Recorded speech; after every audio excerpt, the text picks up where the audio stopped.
Okay, ladies and gentlemen, boys and girls around the airwaves, it is your hostess with the mostest, the highest, the flyest, the guyest, the kaiest of all time. It's Mr. HiFlyGuy Kai himself, back again with a panel of friends that I'm happy to have on here right now. We got my boy Twan, my boy Rashawn, we got Lord Ted, we got Yellow Pill who just slid through. I want to say special thanks to them for coming through. The topic of conversation today is going to be the state of men. We're going to have a panel of men from different origins and backgrounds coming to speak on, the topics that we feel are most important to us as men to grow and move forward as a community and as a culture. So with that being said, I'm going to go ahead and bring in all my panelists. You guys come on and say what's up to the peoples. Hello, hello, hello. Yo. What's up, guys? What am? What up? What up? What's good with everybody? See, bro. Good. Life's treating us well. Can't complain. But won't. That's what's up. That's right. Oh man, so I wanna do a little round robin for everybody just so they can introduce themselves real fast. Coming up first to my right, that's Mr. Twan right here. Let the people know about you, where they can find you. My name is Antoine. You can call me Twan. You can find me on YouTube at Cubop Reviews. We'll be uploading content soon. It's been a little bit of a hiatus, but we get back to it. You can find me on Instagram too at Croutwan, CROUTWAN. Yeah, happy to be here. Hey, right below me, the man with the plan, Mr. Critical himself, Rashawn. Critically Drinking. Let the people know about you, bro. What's up, everybody? I'm Rashawn. My platform is Critically Drinking on Twitch, on YouTube. We like to have conversations about pretty much anything, but we like to have what has everybody said it? An intellectual conversation. So we like to drink a little deeply over Critically Drinking. So come on over if you want to talk about something and we want to explore the topics from a different perspective. That's what I'm about. Sliding on down to the bottom right from my angle, the spectacle one himself, Mr. The Lord Ted. What's poppin', baby? Yo, what's up, everybody? It's your boy, Lord Ted, your Lord and Savior of gaming. And if you can't find a better gamer than me, tell me to prove it. Tell them to prove it to me. Look, we talk, we chill, we talk shit on my stream, and that's what we love to do. Amen to that. And all the way at the bottom, but certainly not least, my man, Yellow Pill Coffee Co., a.k.a. Big Yellow. What's good? Yeah, down here at the bottom because I gotta carry these fools tonight, so they on my shoulders. You know what I'm saying? but no, it's Yellow Pill Coffee Co. Man. You know what I'm saying? We keep them up all night. Come check us out at Yellow Pill Coffee Co. anywhere on any streaming platforms, any social media platform. Come see me. Yeah. And while the video panel, we want to keep it primarily male. Also, if any other males want to join in on this conversation to have insights to actually be had, feel free. We don't want to leave our ladies out in the comment section. Please feel free to spout your nuggets of wisdom as well. It's not to exclude. It's just to make sure that we grow as a community. So we're gonna kick it right off because we got a lot of things to talk about today. We got 10 subjects. We don't know how long it's gonna take. I know some of us may come, some of us may go. We want to dive right into the figgity facts, as one would say. With the first one we have is the placement of men in today's society. And if I break down what that really means as a question or as a thesis, basically we're saying, where do we believe that men fall in the hierarchy of today's society? Are we still high? It used to be where we were number one and dominant. Is it subjective? Does it change between from men to women? Do the new genders, from transgender and things come into a coordination? Is there cis versus what is it if you're not cisgendered? What is it? If you're cisgendered, it's just you're cisgendered. Like you're you were born let's say AFAB or AMAB, assigned female at birth, assigned male at birth, but other than that, you just I don't want to say normal, but or if you're straighter, or if you're straighter, you came fresh out the factory. All right, so with all those extra additives on there, what do we feel as though the placement of men in today's society is? Anybody want to kick it off, or should I? Be my guest. I was muted, my bad. I honestly think, I know because I've had this conversation in a few places, in a few spaces, but what I've landed on is it's still a patriarchy, but like that's just at the top. The way society's leaning, the way the energy is directed towards, it's directed in the direction of women. Like there's a lot of attention being paid to the comforts, to the advancement, to the empowerment, to the articulation of womanhood, the expression and freedoms of womanhood. The same is not being done for men right now. Even in the streaming space, we've definitely seen a shift of a lot of male content creators being deplatformed for their viewpoints. As with the counterpoint, the counterparts, the women who are not being policed in the same vein. So we can go to the not legal, but education. Education, there's a lot of policy and liberalism that's towards feminism, that's towards advancement of rights for women. So there's a lot of talking points, a lot of the rhetoric, a lot of the, I'll say the agenda is towards the women's advancement, women's empowerment, which is fine because again, it's still a patriarchy. So it is it's like the pendulum is swinging. But we have to make sure that we understand that it's not knocking off all the men as it cuts through towards a balanced state. And here's something I know everybody else has plenty to say, I'm sure, but here's something I want to do to challenge your thinking just right off the rip, right? While I do understand the medium that you are coming from, maybe there's a way that can be done where we word it towards, here's what we would like to see done specifically for men, rather than going about the comparative or contrasting routes towards women, right? So if we're taking that thought process and we're saying, oh, well, we see that there's a lot more leniency on different streaming sites and different things towards women.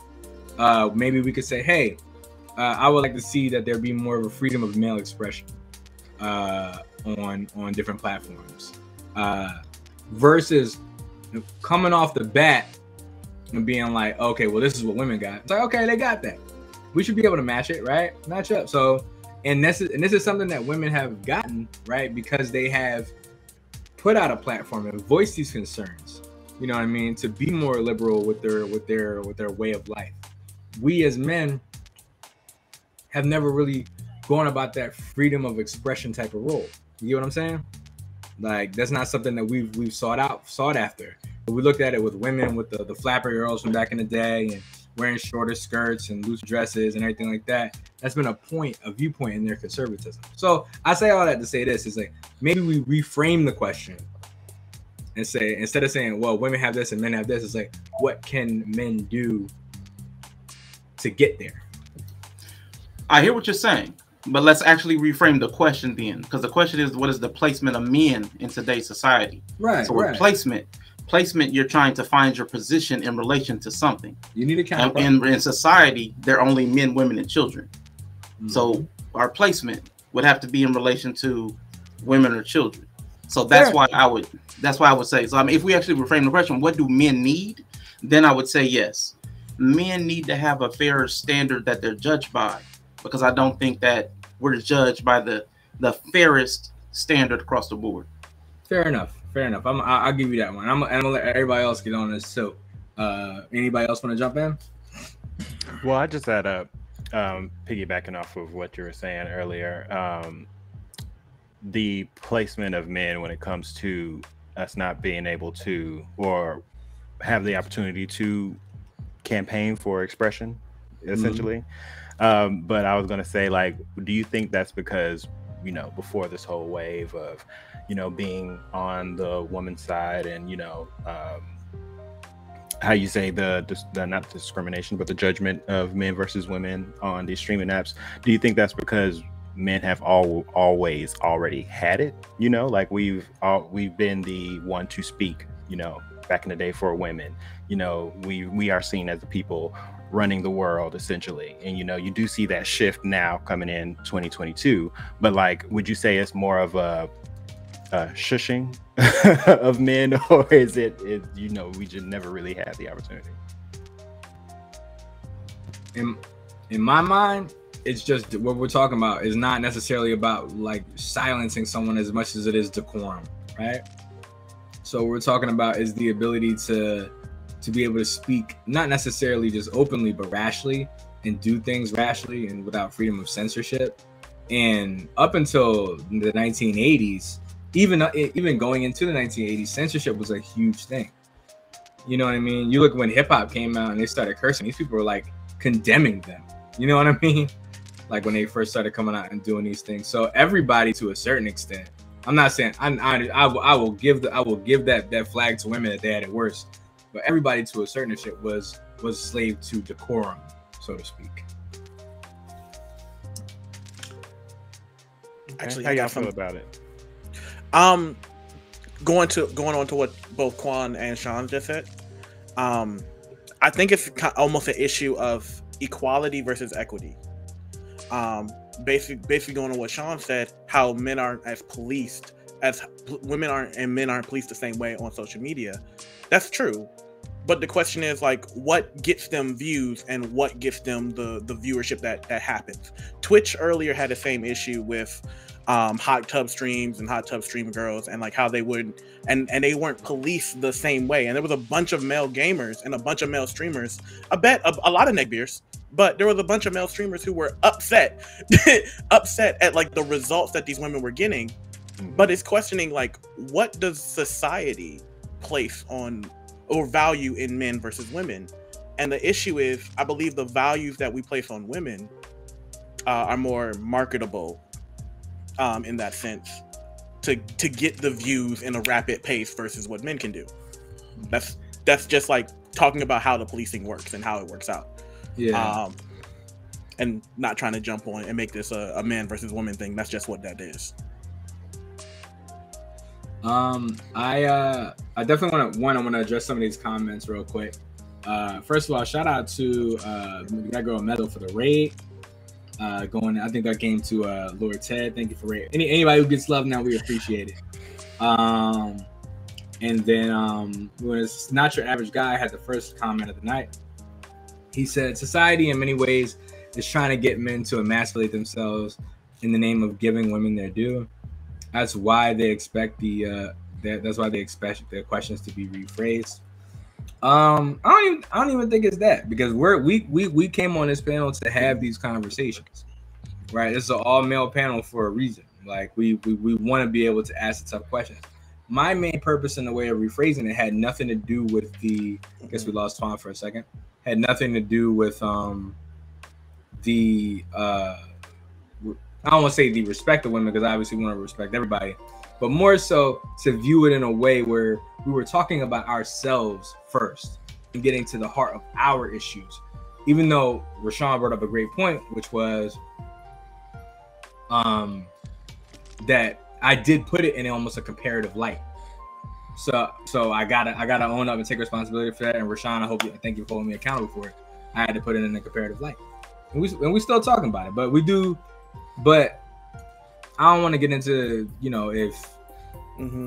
Well, let's get into it. Does anybody have any responses for not your average guy? Yeah, if you don't mind, because that's actually kind of I'm going to intentionally try to do what you said. I'm going to try to frame things from the perspective of men for men, but a lot of the conversation about men is driven by our relationship to women. Mm-hmm. So even when you brought up decorum, that's on behalf of the women, because the men are the ones talking. And when we say things, we might be a little profane, we might be vulgar, we might be energetic, emphatic, we might even be what's that word? Over dramatic, hyperbolic. We might be hyperbolic, and it might be real crazy. It might be insane. It might even be a little aggressive towards violence. But a lot of times we mean absolutely nothing by it, but it offends somebody. But who's it offending? It's not typically the other men. It's not the men complaining. So when we're talking about people being deplatformed, it's not because of men. It's, you know what I'm saying? So that's something we actually have to, our ability to voice our concerns in the way that we feel able and need to express them is important. So being policed on how you articulate your feelings, because those are your feelings and they're valid. If the only verbiage I have is, I'm pissed as hell and I want to punch something. Well, other guys might be like, damn, I feel like that too sometimes. Yeah. But there are some people who are going to feel threatened by that language, and I get it. But we have to be able to admit that that's a real thing that we got to contend with. Our articulation of our feelings may come across a way, because I've had this argument on panels. I'm saying how I feel as a man, and it feels a way to women. So we have to deal with that. Even if we take it out of gender, we have the same dynamics with blackness and whiteness a lot of times. Blackness is seen as threatening. So a lot of times we got to pull back on certain things because of blackness in white spaces. So there's a certain level of suppression of our thought and our feeling that we maneuver with, and that's something we got to contend with this question. What's the placement? We have to contend with other people's feelings about how we feel all the time. Go ahead. I was just about to ask. So, what do you like? What would you recommend? Because I'm sitting here thinking, a lot of the ways that I feel like I'm a person who's very in tune with my emotions for the most part, and when it comes to communicating them, that's been a focus for me the last like 4 or 5 years. You know, like it's saying what you mean, because too many times in too many situations, too many relationships, I allowed things to get misconstrued because I wasn't vocalizing how I felt about it. And in hindsight, you know, you working all that stuff out, you're like, oh, that was simple. I could have said this, could have did this. Like, why wasn't that able to do that in the moment?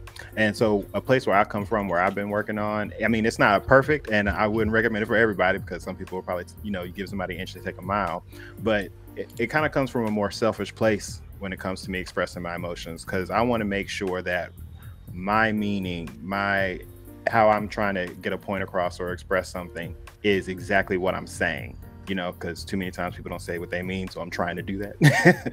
So like, but it's a simple concept, you would think, but like a lot of people don't do that. So like, how would you know, navigate that as a man? I feel like on top of that too, it comes with I've also had like different viewpoints on men growing up, you know, as a, you know, homosexual guy.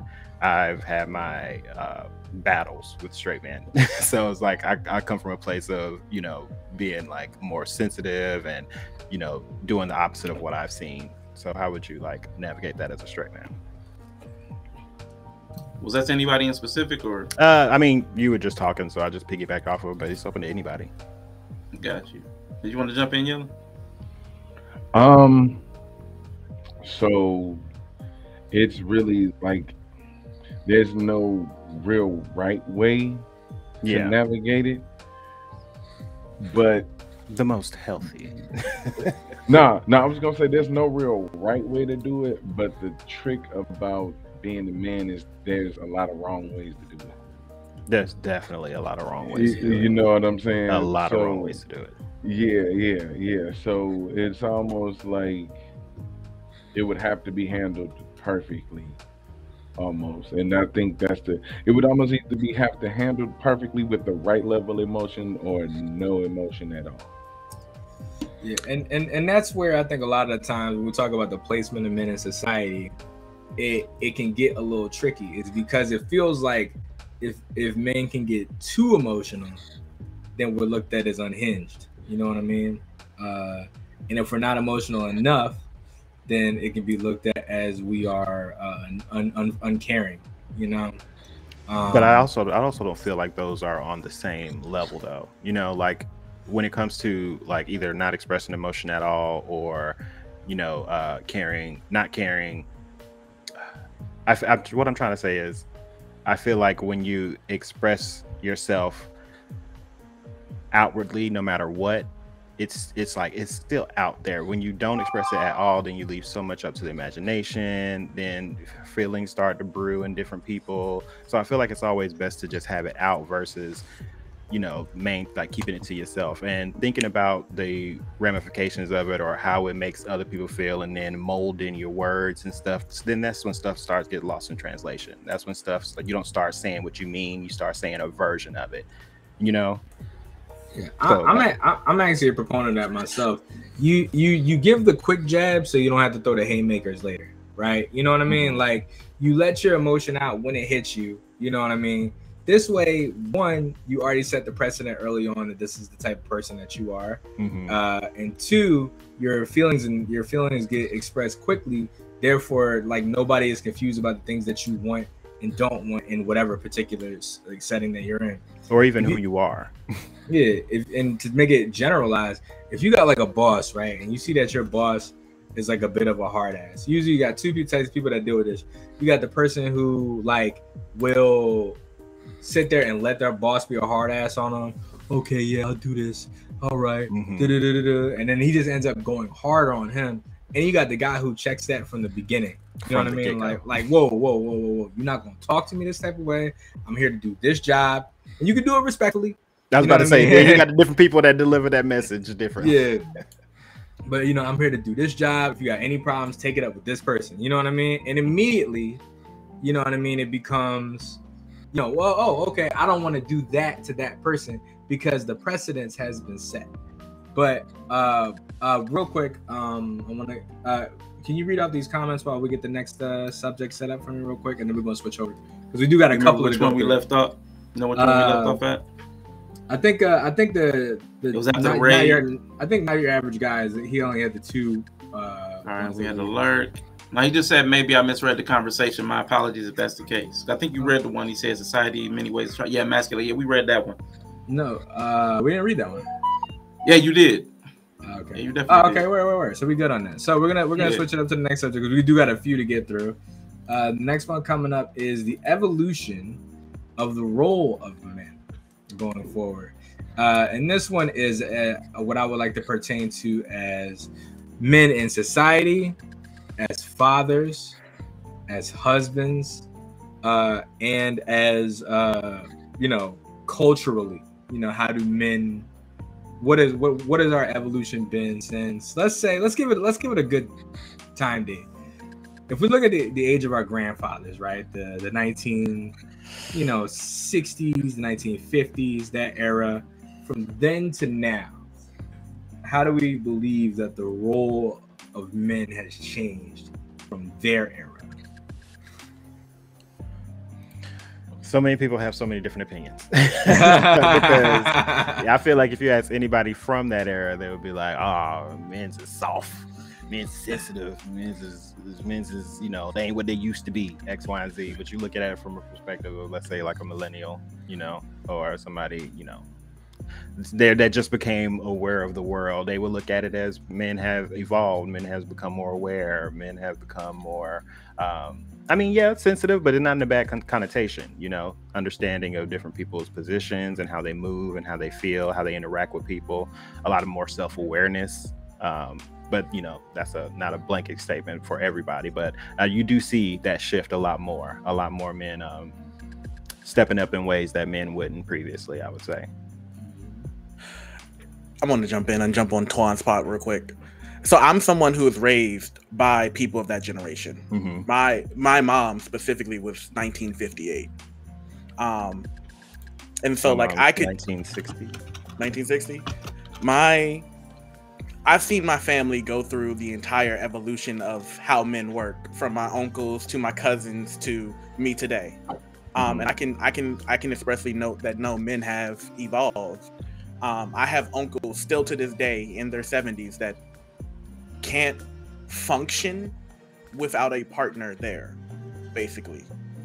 But I have my older cousins and my younger cousins who have evolved, become more mature, become more diligent in understanding the effect that they have on the family, understanding that there is a true effect as a father figure, as an older brother figure that you have on people who are younger than you, people who are looking up to you.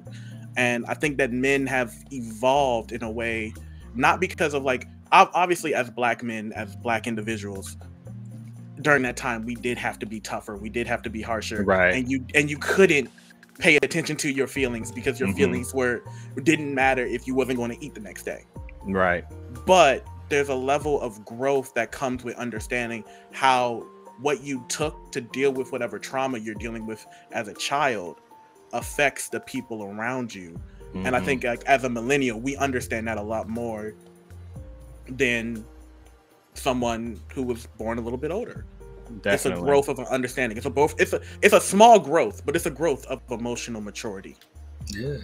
I would attribute a lot of that to just simply having the internet be what it is. You know, social media being what it is. You can look at it from anywhere from, you know, something huge like police brutality just to something like this, and how you know, more people are more communicative about their mental state, or about their interactions with work, you know, such as the Me Too movement. So that like it opens you up to having more information to process, to be able to mold how you navigate the world.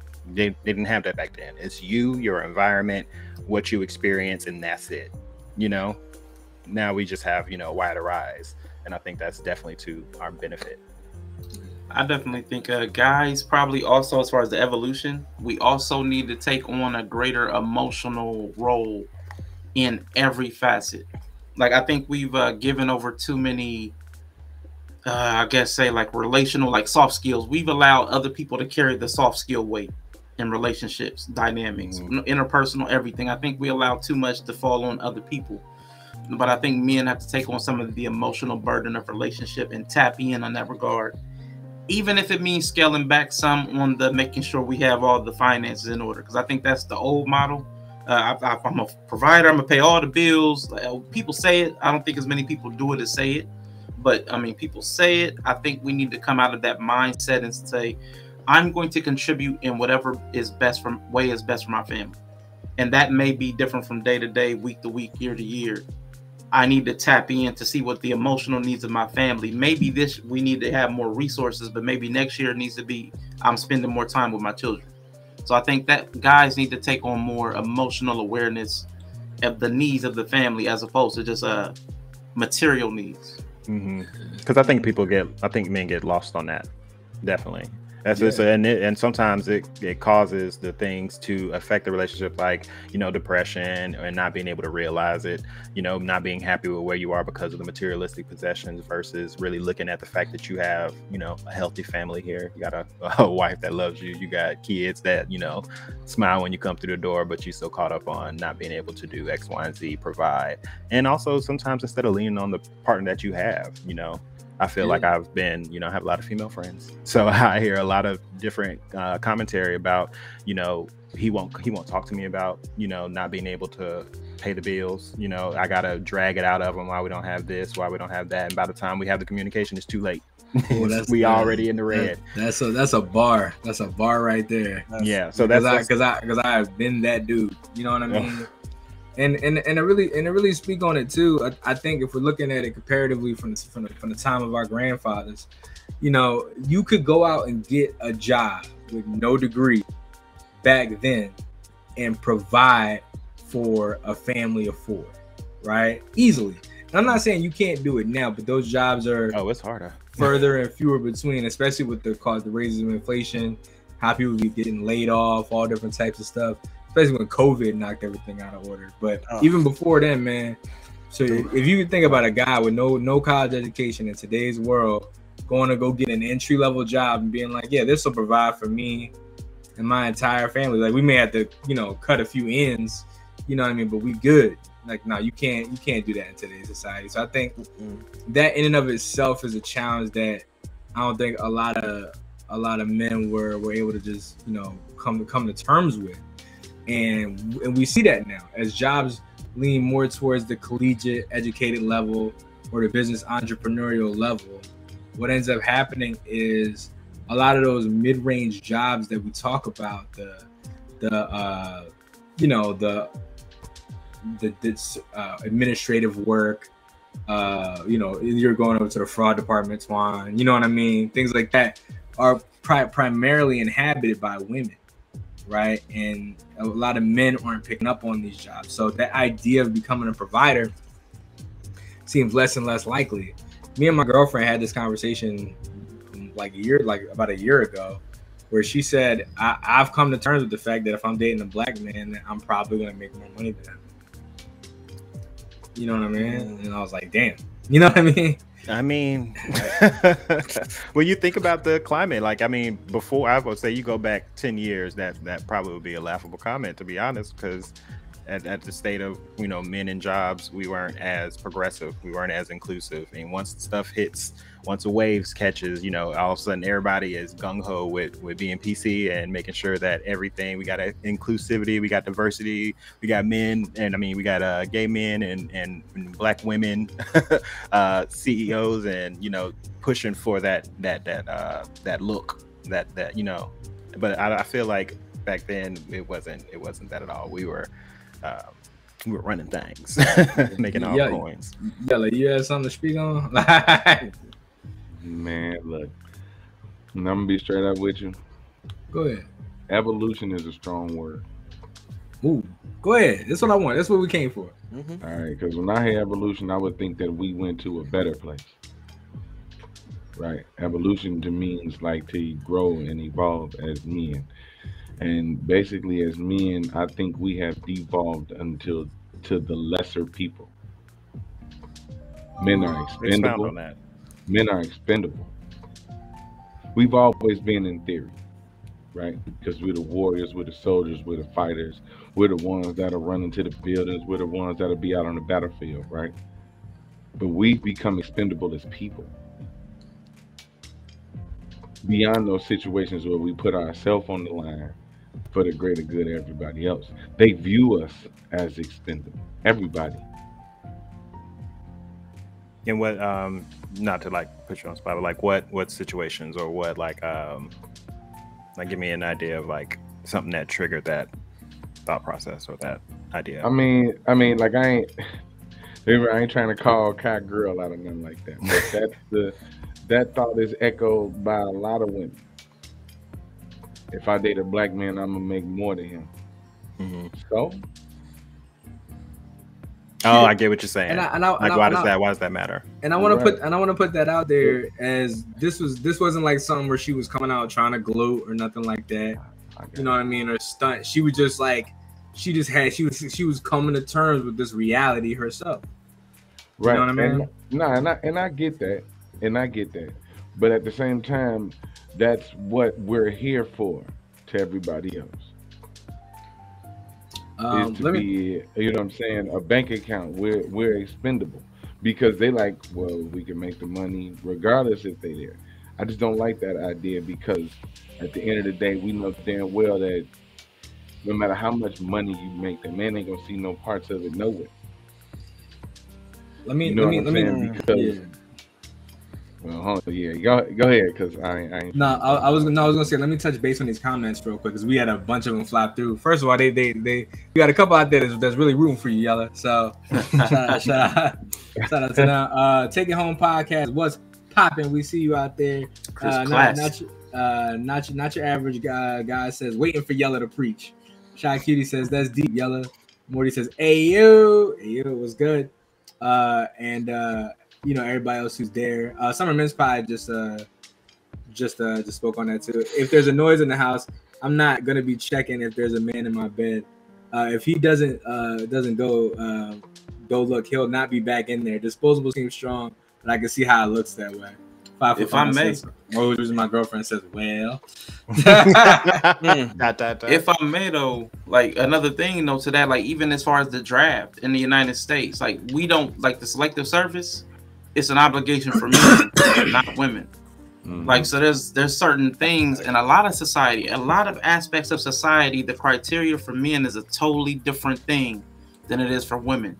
That, again, everything is through inference. Nobody's explicitly telling you that you're worth less. Like if we go to any domain of society, there's somebody being told that they're worth less in this domain, whether it's based on gender or color or something. There's a lot of inference in society. A lot of subtext. Men have that problem. And this goes back to the placement in society. Men have been displaced through automation, through technology, because the machines can work longer and stronger than any man can. So our physical labor through the industrial area, it's almost useless. So now the world, we stood still as men. The world moved on into a different era. Into an intellectual area, a mental era, an emotional era. There's an entirely different like zeitgeist in the world right now. Men stood still because we felt like kings. We rested on our laurels. Again, by and large, it's a generalization. women had to adapt to it because they were just coming into their own. So they said, oh, this is where the world is. I see where it's going. Let me jump on this train and better myself. Men were like, nah, I'm good. I got this. You know what I'm saying? Right. So we ran into that same problem. So Yella is right, but there's a reason we allowed our own selves become obsolete. And actually, because of the patriarchy, it's other men that did it to other men. You know, the men at the top created the conditions that made other men obsolete in the world.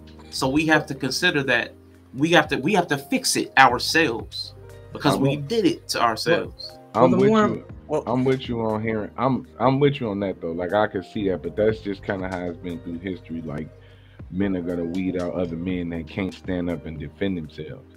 But you used a good word. You made us obsolete. The male opinion, if the individual male opinion doesn't fall into the majority, it's a problem with him.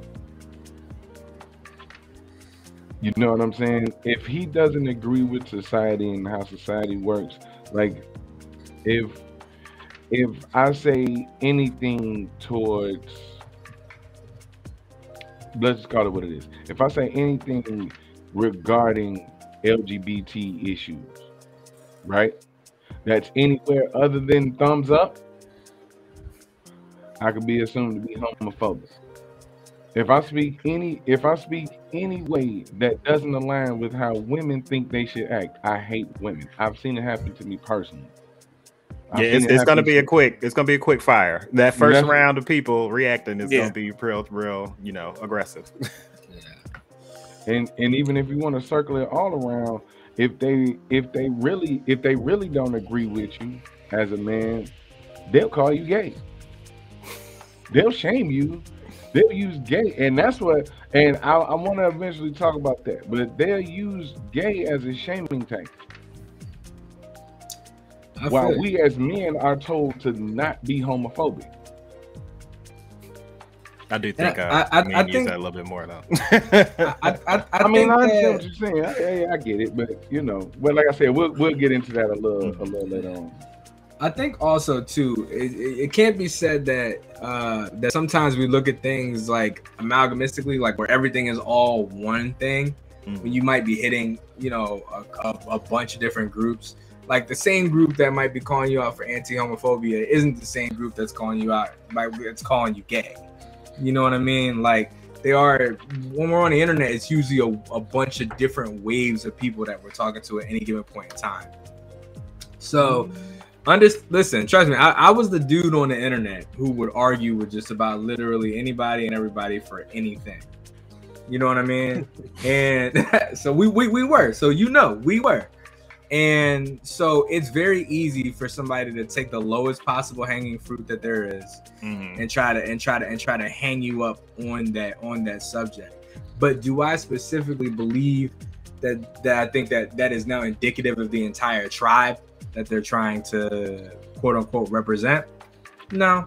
I've met a lot of people on the LGBTQ side. If you can come to a rational agreement with someone rather than one that's based out of a one-sided biasness, right, then you can usually find a way to make ends meet with somebody. I'll tell you a quick story, and then I want to get to one of those comments that was talking about Andrew Tate. I did fire guard when I was in the military. I did fire guard with a dude who was in the Aryan Nation, right? Like 24-hour fire guard. So that means it was me and this guy stuck up in a tower together. And he is completely part of the Aryan Nation. And he comes out hard, bro. All M-bombs. All, you know what I mean? Like, hard R's. I'm like, bro, like, and I'm thinking we're gonna have to scrap up here. So I get up to fight him, and then I was like, nah, because even if I fight him, we can't leave this post, which means we're just gonna have to sit here for the next 24 hours. So we just had to sit down and really just, after we got all your, crack at this, N-word that, blah, blah, blah, blah, blah, blah, you just had to sit there and just do the thing what we was always going to do was talk. And what we ended up finding out was, well, his whole thing at the end of it was, he's like, you know what, Jules, you might be black, but he sounded like Forrest Gump a little bit. He was like, you might be black, but you're not really a bad guy, so I don't think you'll go to hell. I think you'll just end up in purgatory. Whoa! Wow. Whoa! Yeah. Ain't I don't that bad. think you'd be going to Ain't hell. that bad for a black man. Like, what the fuck? What Yeah, type it of was backwards? great. It was the craziest. Yeah, bro, it was crazy to sit there, and I had to sit there for 24 hours with this dude, for real.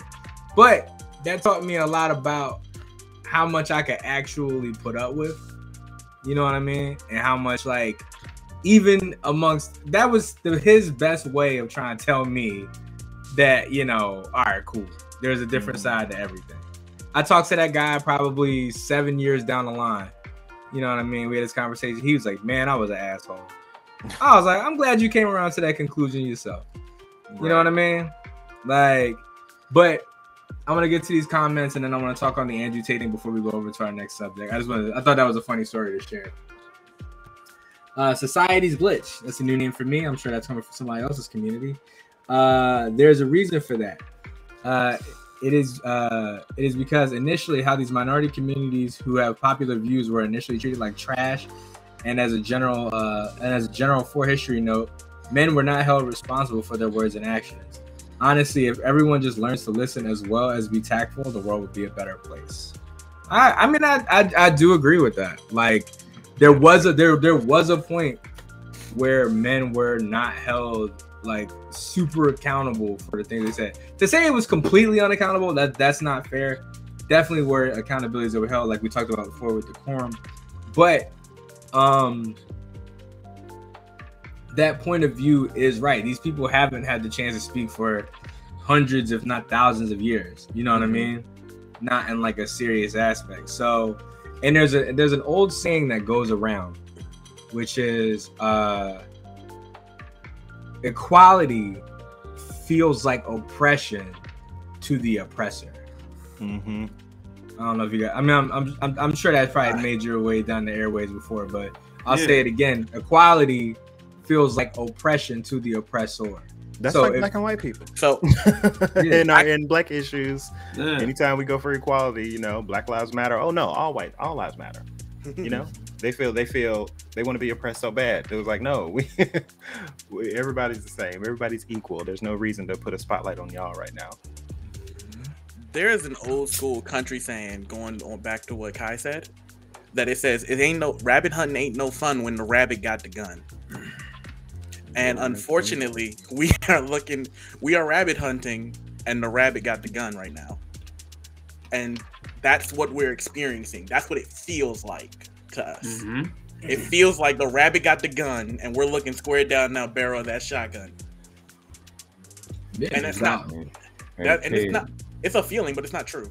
Hey Ted, hey Ted, the bad part is I'm gonna call it like it is, because we all know there's differences and there's different levels of shit. We black men, we've been the rabbit for a while, dog. Mm-hmm. We ain't never had the gun. We've been the rabbit. Yeah, that's true. All right. I want to go back to one comment that was said, which was by, let me see if I can find it.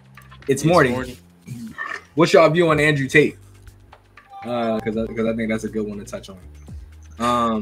You guys, first off, I'm sure everybody here is familiar with Andrew Tate to some extent. Don't assume, bro. I have been in a hole, so you give me a little refresher, a real 2-second refresher. All right, so 2-second refresher for anybody that's coming in on Andrew Tate. Andrew Tate was a YouTuber and he just got removed from social media. Yeah, an influencer. Yeah, who's very opinionated on his views on different parts of male society, and honestly, he really he's a self-made millionaire. Had a website called Hustlers University, where he talked to young men about growing as men and making money, and obviously his opinions on women were thrown in there as well. But yeah, what do you guys feel about Andrew Tate? Also, 5 Foot Fine says, I also love the iteration. Ain't too hip when a nigga got the whip. I saw that. That was hilarious. Hey, that's gold right there. That's what it is. I don't know everything about Andrew Tate. I know he has a few charges or something going on levied in his direction, and allegedly he fled the country to escape some of those charges. So because of that, I can't fully speak on him. I can speak to what he said about like general red pill type content, general women are out of control, men need to step up their game, that kind of stuff. He was very I guess alpha male Kevin Samuels. Like it's the same, men need to level up, women are hypergamous, you got to work the dynamics in your favor. That's where I stop with Andrew Tate. I mean, I understand the basics of it, but he said everything with hyperbole. Everything was grandiose. All of that kind of stuff, a lot of arrogance. So I understand that part, but again, I know he went further than that, and I can't speak to all that about him. I have researched Andrew Tate. I've looked at some of his videos. I've looked at some of his interviews. And as Sean said, he's a Kevin Samuels-esque type. I believe he leans a little bit more into like the red pill, hypergamous setting of masculinity, the alpha male, what it is to be a man. You got to talk like this to get your point across and tell people that they're wrong and you're always right type deal. But going into where'd that sound effect come from? That was me. I know that was weird. I'm sorry, that was me. I was wrong. That whole ideology, it gets me, bro. No, I'm like, what? but there is, and like this is the thing. He's speaking on the feelings of what men are, or like what men are feeling right now, and that's why he was building up such a following. He's speaking on from like young men who have no idea what the world is like to men in their 40s who didn't do anything with their life. He's speaking to those guys, and you'd be surprised of how big an audience you will actually build when you start speaking about the stuff that bothers them. Look, come on, you're like, I know, because I've seen it. I tell Bree all the time on the show, like I stay out of those manosphere circles just because it feels like I would entertain it more if it was a panel like this. You know, if you did have some of those people there, but also they were open-minded enough to really accept challenge versus they don't listen for comprehension or understanding. They listen to respond. They listen to attack or to get their viewpoint out, and that's it. You know, so like it's hard. It's hard. A lot of them can't debate. Yeah, they can't. Really, they can't. They can't. Like, and that's kind of the problem. Is like they go out to destroy, which is cool, but the problem is if you go out with that mentality in a form of a intelligent conversation, what ends up happening is you end up a lot of times shooting yourself in the foot. Big time. So here's one thing I had to stop doing, like, because I used to say, oh man, you know, there's meritorious points to everything that everybody has to say, blah blah blah. But the big problem was I was like, man, if you're not really hip to these guys, like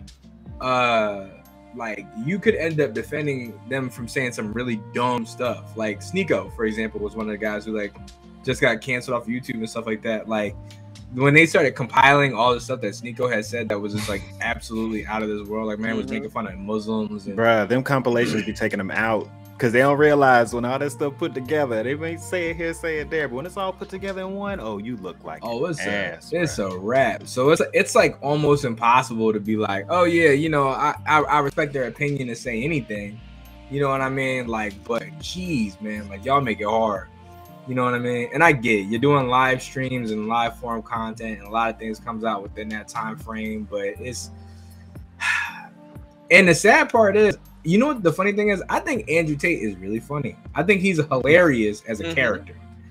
You know what I mean? Like me, I would send my girl videos of him because like it's just funny. He does the most.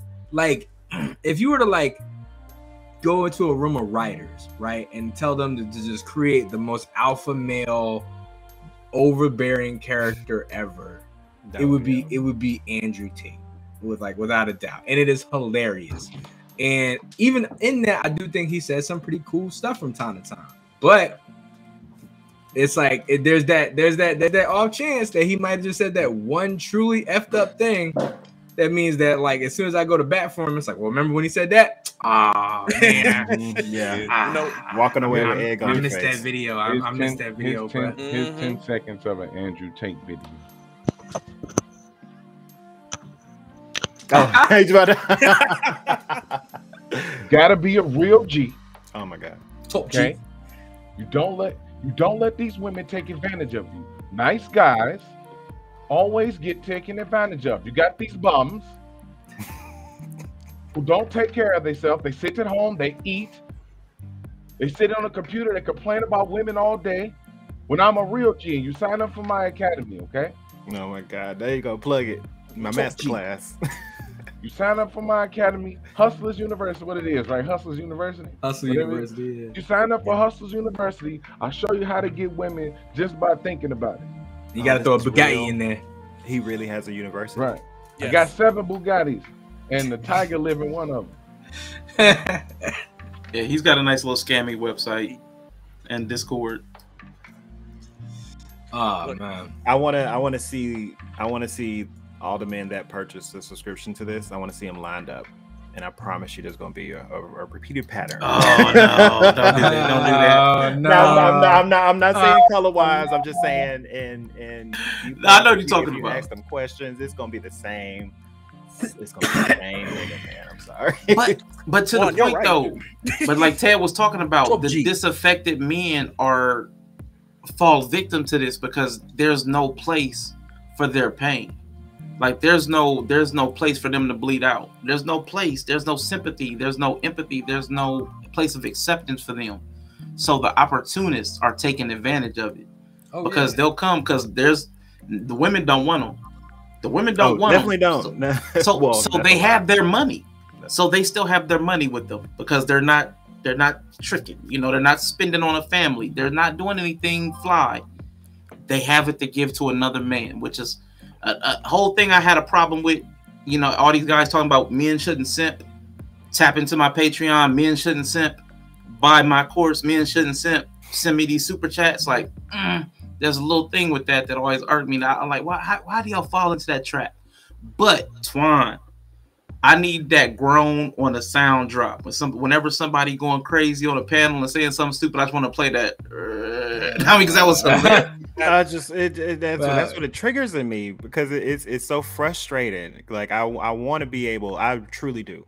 Because keep in mind, if you just talk to me on an everyday basis, you think I hate straight men. I don't. I love y'all. I do. But it's like the vast amount of communication that I witness, you know, a lot of times with people with these adverse opinions, like Yellow was saying, you know, I'm not the type. Like, of course, it'll hit me a certain way, you know, and I might be like, "Ooh, damn, nigga, why I gotta be brought into this?"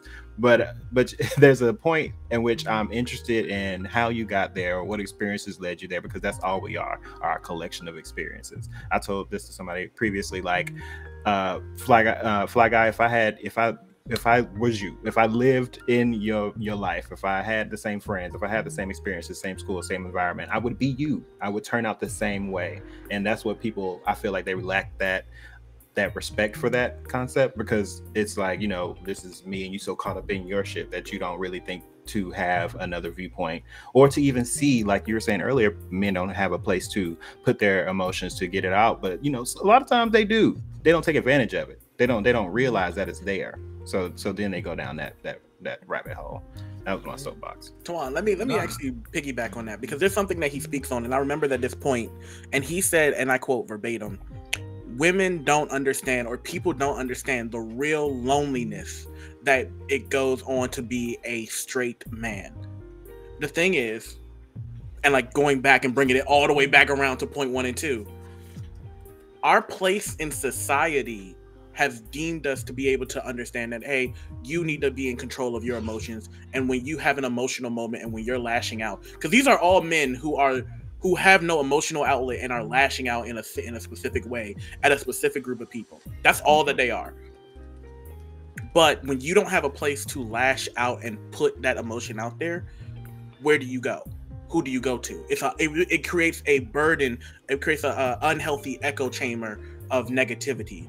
And you hear that a lot, especially like when you go to certain sites like 4chan, Reddit. It creates it. Yeah, look, I brought a whole one. Look, I brought a whole one. 4chan, right? 4chan was a breeding ground. But it brings all of that negativity into a specific place, and there's not a place for these guys to actually go to. And that's like, I can understand like why people went to him, because the moment he spoke about the loneliness part, I was like, especially like one of my friends, I didn't know he was going through something emotionally. and he never said anything, but he was having the worst time of his fucking life. And then all of a sudden he says it and he explains it to me, and I look and go, why didn't you reach out? Right, because you were there, you know, like you would have always been that for him if he would have been able to, you know, get to that point to share. But the point that he hit me with was, yeah, but like you were having your own stuff that you were dealing with, and you weren't focused on hitting me up every day. You weren't focused on checking on me. So this is why I got to the place that I was at. And I understand, like, as men, we got to do better emotionally and mature better emotionally to hit people up. Communicate. Like, because there's no reason. Like the way I would sit there hearing that, taking that all in, and I'll just be like, yeah, absolutely. I was going through something. You know how you know? Because I was vocal about it. So like at the same time, I want you to be, so we can build with each other, grow off of each other, you know, be that rock for each other, you know, that type of thing. It makes me really sad when I see people with those type of friends around them and they don't know what to do to be able to get this person out of this, you know, rut or this hole, and they're really, you know, going down a downward spiral. But it's just they're not taking advantage of the people that are there, you know. There's no longer a system of checks and balances for like our emotional well-being. It's really what it comes down to at the end of the day. And like, so by the time you get around to, just like with the bill thing, like by the time you get around to talking about it, you're already at a critical point in your life. You know what I mean? So the fact of the matter is if you keep on saying I'm okay, knowing that you're not okay until you hit DEFCON 5 a la Kanye West, you know what I mean? Like you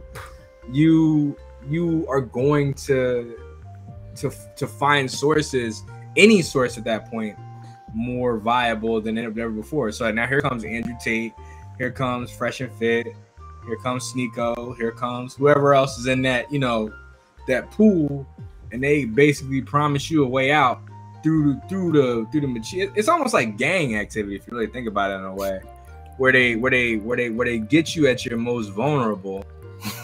You know what I mean? Like they're like, oh yeah, man, like you want to get out of there? Don't you want to drive 6 Bugattis and, you know, be a real hustler, top G like me? And you like, hell yeah, man. Any rational minded person will look at that and just be like, nah, like I'm good, bro. Like sounds like a scam. You know what I mean? Which most people would see over the top of their head. But if you're a person that is in a rut, you know what I mean? This is where they find you. This is why religion does really good in prison. You know what I mean? Like, yeah, like nowhere else to turn, do you? No, yeah, but here's Jesus, here's Allah. You know what I mean? Here's whatever the case may be. So what would a man who feels the way that he is talking about, where would he turn to then? This is the penultimate question. And which is why I was saying before, we need a better system of checks and balances. But the only people who are going to do this is men themselves, right? And that's the problem. Yeah, you gotta want it for yourself. You gotta have that drive to get yourself out of that. First, you gotta recognize you're there. You can want it for yourself till the cows come home. But if your words are falling on deaf ears, or it's not being reciprocated, or you're being told you're wrong for having those type of feelings and emotions. Okay, so now we get into external forces and right. Do we know that these, like, and I speak, I can only speak on this to the capacity that I know it about. But do we know that these forms of checks and balances don't exist already? They're not helplines for men, or they're not, you know, talking points. I know for veterans, they definitely sure are. You know what I mean? Like you and Summer Men's Spies is putting it right on the gate. Where do you guys go for support? I was just about to say that is a good point. There's chat lines for suicide victims. I mean, for like people, you know, gay people. There's hotlines for women. There's really no hotline for straight men. I mean, there's not too much of a support structure period for men. That's why this whole topic of men's mental health and our well-being mentally, and everybody wants to point the finger at men when we are the ones that's, like I said, being pretty much left on this island to figure out our own problems. So just imagine the world telling you you're the problem and you have to be the problem solver. Well, what's wrong? You're a man. That's what's wrong. Patriarchy. It's crazy as hell. You ask them what's wrong and they'll patriarchy. Now that's a little womp womp, because if you're gonna have a critique about somebody, if you're really gonna come at somebody with telling them they're wrong, something's wrong with them, X, Y, and you can't really help them, you can't point it out.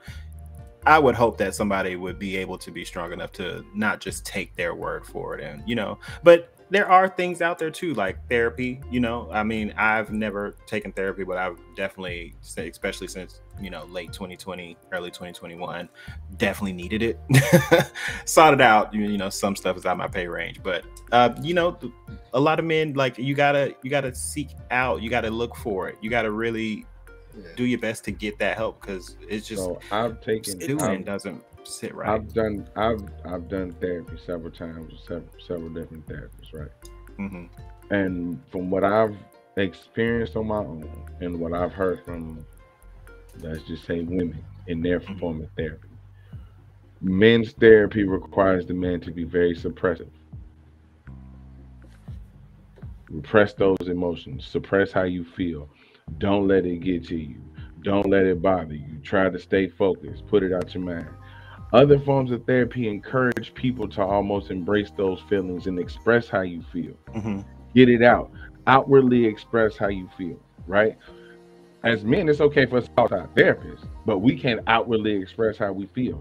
And let's really get into it, right? The only real issue that the only real emotion and feeling that the world and society has a problem with men expressing is pain.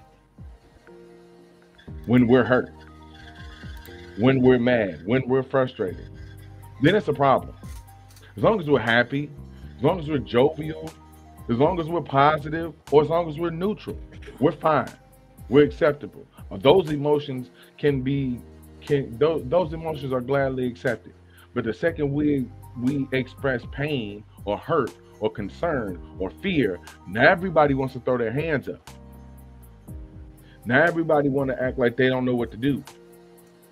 Now we're hurt. Now we don't know how to manage our emotions. Now we're not stoic. Now they shame you for having those emotions if you're in a certain position in life. If you are, you know what I mean? If you're that man in question, basically, that man in question who is expressing his pain and hurt in a certain way.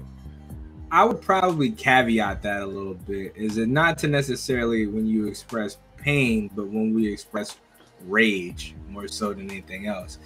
If one thing I know about women and about the non-straight male, they love to, not they don't love, but they are fascinated by our pain, right? To know they're like, wow, that's why they like watch all them shows about murderers and what I mean, and all those other crazy type of things like that. And anytime I get emotional with my girl or anybody else, and that's a woman, they embrace that. You know what I mean? They basically embrace that sadness part of it, like a lost puppy. You know what I mean? But when I get angry about a certain thing, then now it's a problem. So I'm not saying what you're saying is incorrect. I'm just adding a caveat to it. Like, what we don't do, we definitely don't express our fear, right? For sure, because we always know that comes back to haunt us, right? We don't express our pain unless we're equating it to rage. So what ends up happening is, as men, on general perspective, I'm not saying everybody, is we get to a point where it is boiling in our minds and it's boiling in our heart, and then we lash out in rage. I'm not even saying physically, but just in a way that's way over the top. And it's like, whoa, where was the expression of pain? Where was the expression of fear? Where was the expression of envy? Where was the expression of any of these things prior to this going on? And sometimes what we as men do is we say, oh, well, you couldn't tell by the way I was acting. It's like, man, this is where we have to have these checks and balances with ourselves. So if we need a support group, we need to make a support group, right? As everybody else has done before us. Didn't nobody make a support group for gay people? Gay people made their own support group. You know what I mean? Women made their own women's support groups and women's shelters and things of that nature. Those were all women who did that. Minorities made their own things. You know what I mean? Like they've all had to do it themselves. We have to say, hey, look, as men, we need to take care of men before men reach these, what I'm gonna say, critical level moments in life. And that's okay, and that's okay to do. Like, because we don't have this feeling of a freedom of expression. I agree with you on that point. But I think the problem is we look at freedom of expression as, oh, well, I let it reach up to the, to the very, very top, and then let it leak over versus. Yeah, that's my version of expression. Yeah. Haven't done it before, but I'm gonna do it when the volcano erupts. Yeah, and that's where it becomes a problem. But can we speak to how society promotes and pushes that? So we're asking people who are broken emotionally to also have the wherewithal to fight off the conditioning of the patriarchy, which harms men, where men must exemplify a certain manhood standard. So now you're asking this broken emotional person, because life breaks most people. I mean, it just does. Yeah. So this person who's broken is supposed to fight off all of the conditioning about how a man is supposed to show up in the world, and not hold all those feelings in until the boiling point. Where is he going to get this resolve? Where is he going to get this knowledge from? It's not innate. He would have to learn it.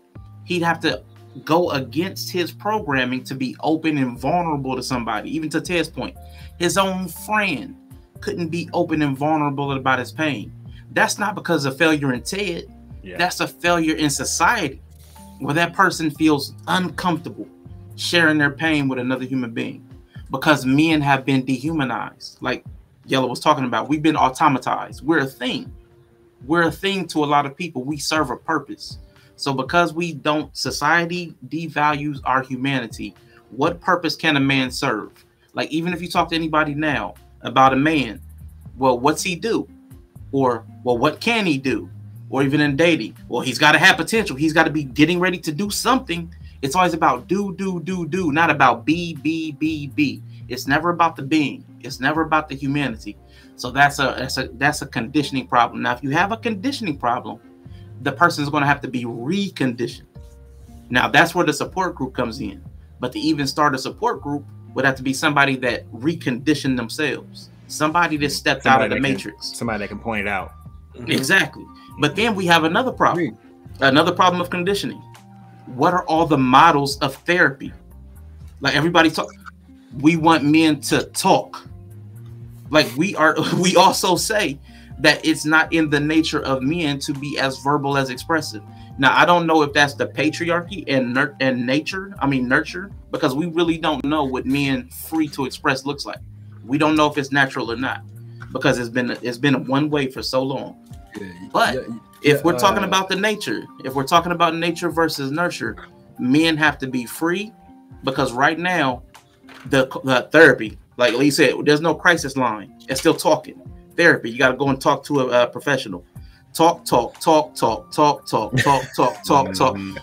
who does that serve? Who does that suit? Is it men? Where's the therapy where a man goes to a gun range and shoots off, and then you know what I'm saying? Where's the therapy where you are? Where's the therapy where it's boxing? Where's the therapy where it's shooting? Yeah, I'm definitely not trying to cut you off, but Yella, I did post a link in here. If you want to copy paste that to your people, you can do that too. Yeah, I was trying to get y'all. If y'all want, if you want the link, there's plenty of streams going on. If you want the link though, you got to come to HiFlyGuy Kai's Twitch. He running this. He put it together. You want the link? You got to come to his channel and give him a follow and get the link. Yeah, I appreciate that. Yeah, and it's HiFlyGuy Kai, just as you see on here. No special things or anything like that. If you need me to drop the link when you get here, I will. But what I wanted to touch on, what you were saying, Rashawn, is okay.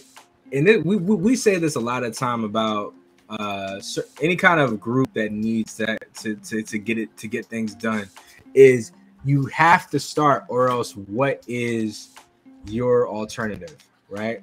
Also, hold on, I need to hold that thought right there. Clue: if you want the link, if you're coming from Yellow side of things, you're gonna have to come to my page, twitch.tv/HiFlyGuy Kai, and then you can get the link that way. All right. That being said, okay, now bring the thought back. Like, we have to start. That is the penultimate problem. right? Without that, what is our alternative? We get angrier. We fall further and further into, you know, whatever kind of emotional disparity that we're into. Because clearly, whatever we're doing now, according to Yella specifically here, is not working. Which is, we are still trying to combat the new ways with the old ways. We're still using Grandpa's playbook, trying to alpha male our way out of situations, and it's not working. It's the society is not conducive to that anymore. We're in the information age. You know what I mean? So that being said, we have to look at things in a different light. If that means that we have to be more communicative, then cool. If that means that we have to understand our feelings a little bit more, then cool. Now I'll say unfortunately, but however way you slice it, we're not in the 1960s anymore. We can't look at it in a light of where men make all the money and women don't. Women make up more than 50% of the workplace now. Women make up more than 50% of the buying power now.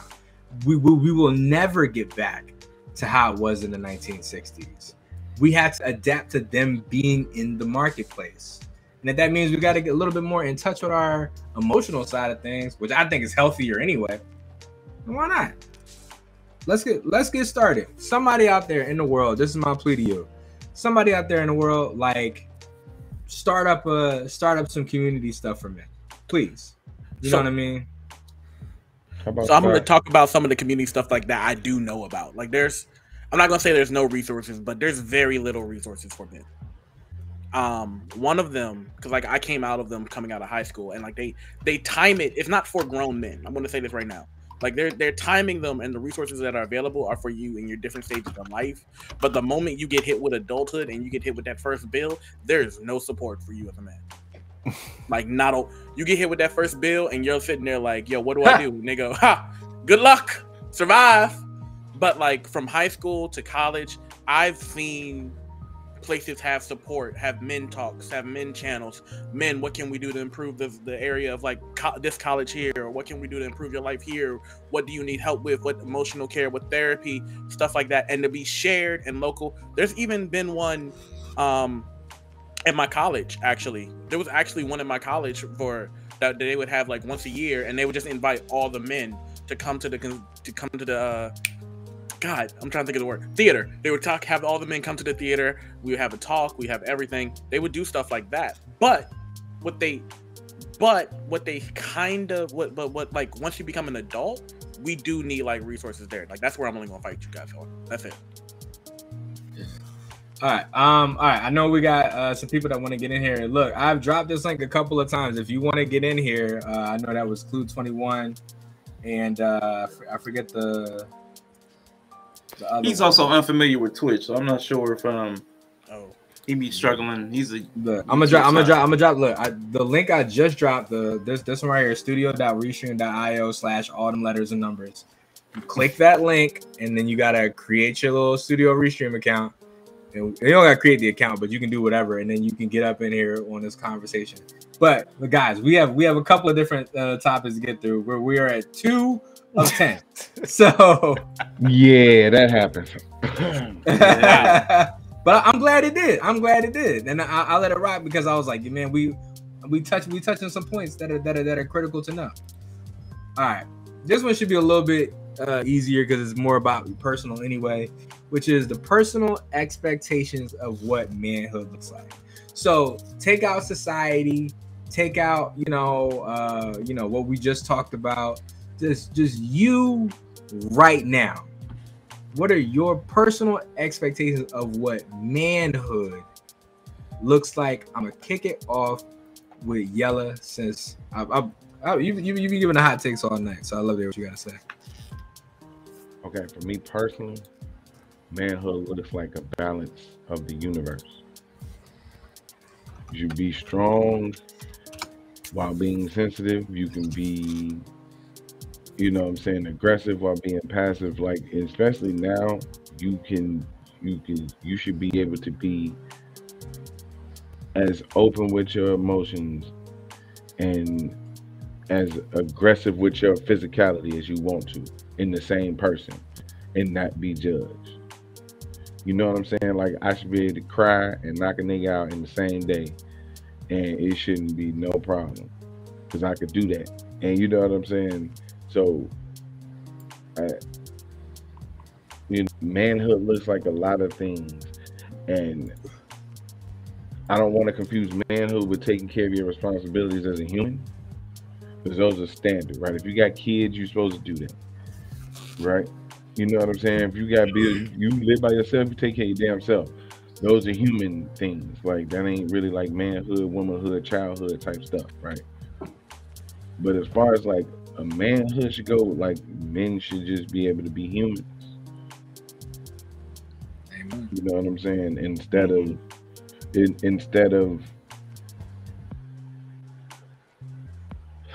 of robots, basically, androids almost. Just they got more like the human character. I get it though, man, for real. Lord Ted. I feel like my personal expectation changes year by year. So like at first it used to be the traditional mindset, but like as I got hit with life and shit, I would say it's my idea is like you're supposed to be the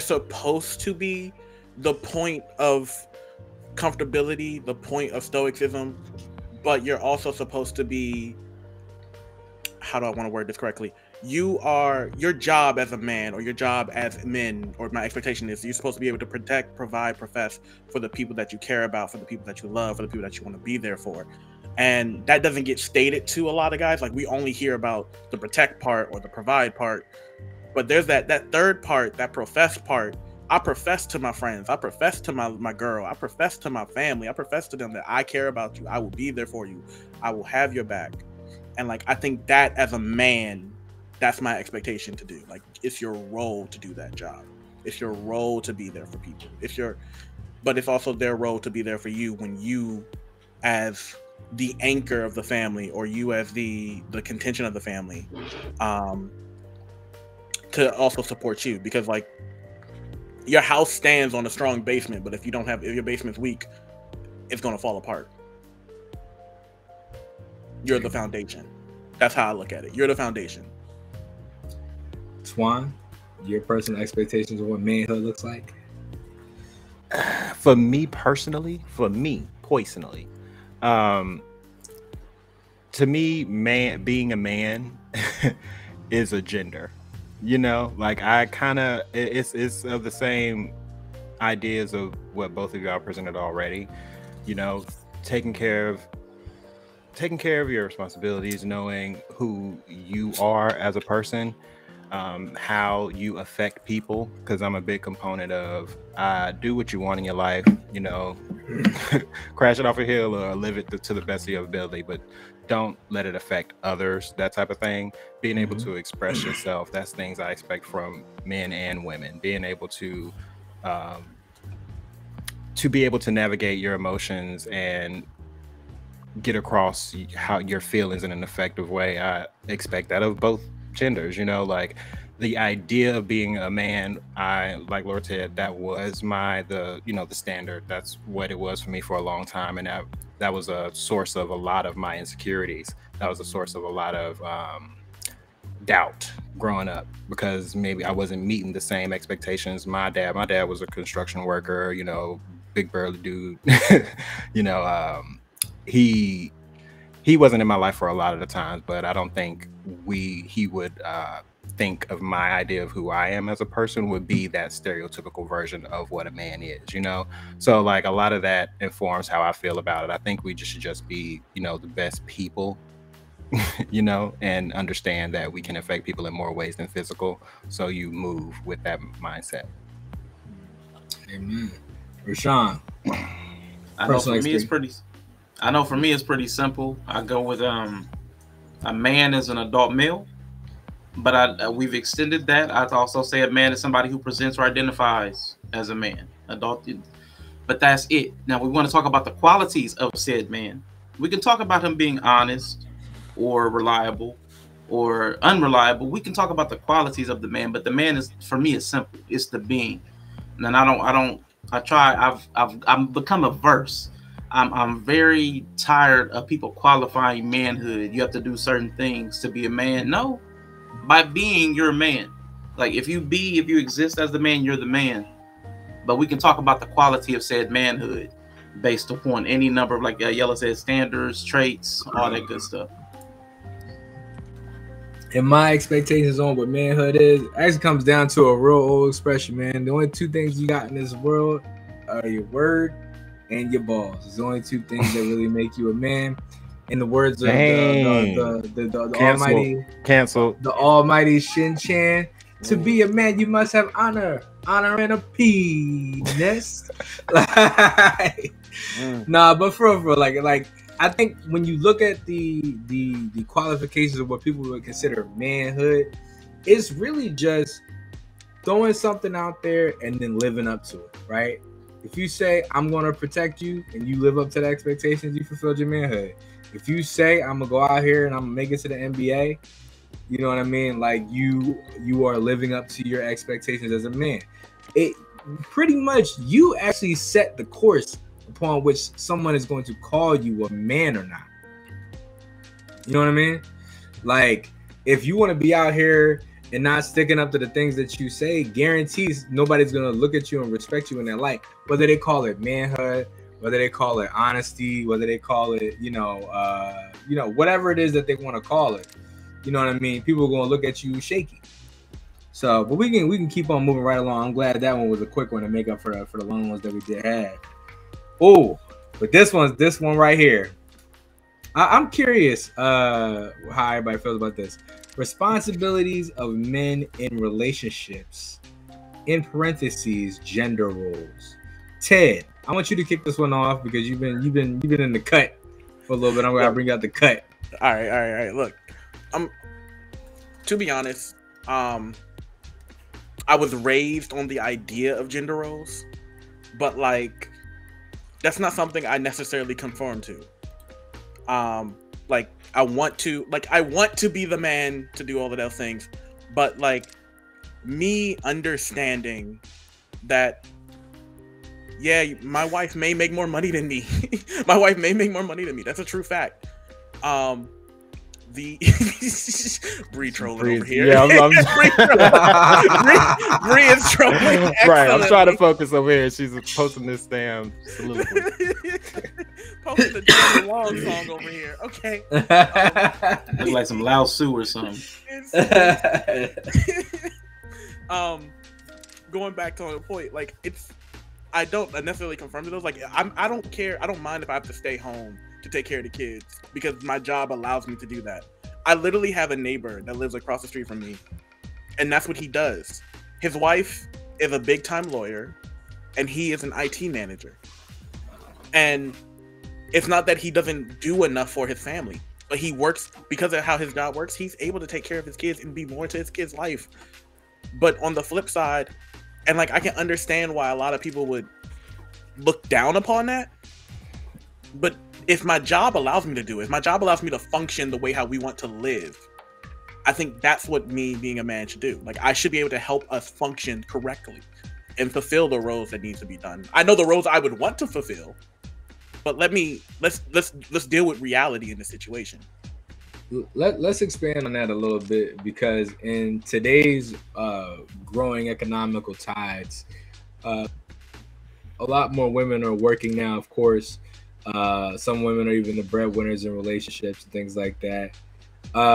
Do we feel as though that is okay, either for A, for it to be more 50-50 across the board, or B, for sometimes for even the women to take the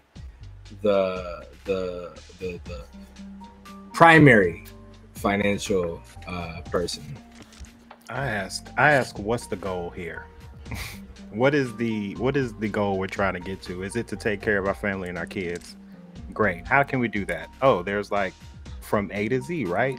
So if Q happens to be the woman making the most money, and if that's an agreement and understanding that y'all have, then why is that I struggle to find an issue with that, especially if that's something that you came in with communicating and stating like, I'm fine. You know, not even like, yes, you blessed to have a job where you work from home. I'm the same way. And if I had kids and a partner, why wouldn't I assist with taking care of the kids if I'm here? But even if you didn't have a job, you know, if that's something that y'all came in with as a connection, you and the person that you're with, the bills are getting paid. When it's getting to a point where the person that is the breadwinner starts to express frustration or issues with it, y'all have a communication about that, then y'all start working on that. It's not something that should just be set in stone, like the man makes the money or just the woman makes the money. The woman's always got to make the money. Why does it have to be that? Let's be fluid, like Bree just said in this beautiful song. I'm gonna play conductor here real quick, because I'm gonna juxtapose Twan with the thoughts of Yellow real quick. You know what I mean? Like, yeah, because I'm gonna say it like this. This is where it almost becomes the it sounds good on paper, right? So if we look at a football playbook, and you look at the plays wrote down, you look at them plays like, well, every damn play in here should score a touchdown, right? Because that's how things should happen. Right, it should be a thing where there is no issue with who makes the money in the relationship and all the other shit. The unfortunate part is that's very much the situation when it comes to men and women. Right? But I'm not saying that it's going to be sugar and rainbows and gumdrops from the time y'all make that decision. You know, of course, there's going to be moments where you probably do doubt yourself and what you're providing and how your vision of what a man is being fulfilled. But again, like, I kind of am falling asleep on that, because you have a person there who you can talk to and work this through. Somebody who should be, you know, if you're in a relationship, I'm a big component. Y'all just stay fucking. Don't be calling yourselves together if y'all ain't really there, if y'all ain't communicating, if y'all can't talk about awkward shit together, if y'all can't dive into your emotions, if you can't express what you want in the bedroom, that type of stuff. Like, just stay fucking. So, but in Yella, I want to ask you this question. Let's say you met the unadulterated love of your life, right? Like, no questions down. Like, this is your person. This is your everything. But they make three times as much as you do. You falling back on that? Hell no, I'm gonna be the house husband of the damn year. Trying to tell you that's been somebody said I will be house husband of the year. Apron on, fuzzy slippers at the door, her bathtub water is ran, all that. The problem is, will she be able to sit at the table with her sisters and be okay with them talking shit about it? Then, I mean, you look to the mental strength of your partner. If she can sit at a table and get a little known by her friends. I don't know, because being shamed by the collective is definitely not what women is trying to do nowadays. That's the whole idea of the sisterhood. And the main thing is you taking care of a man. You taking care of him. He don't pay no bills. He stay home and take care of the kids all day. What? Why they ain't home? Fix they your ain't circle. Got no Fix your circle. That's why I say a very specific group. That's why I said your sisters, her sisters, her mama. For them, the people that matter. Her friends gonna be whatever. There's gonna be the ones when she talking to that really matter, and they got an issue with it. Can she handle that? That's sad to me, though. I can tell you right now, all these external forces dictate your relationship. But that's just what it is.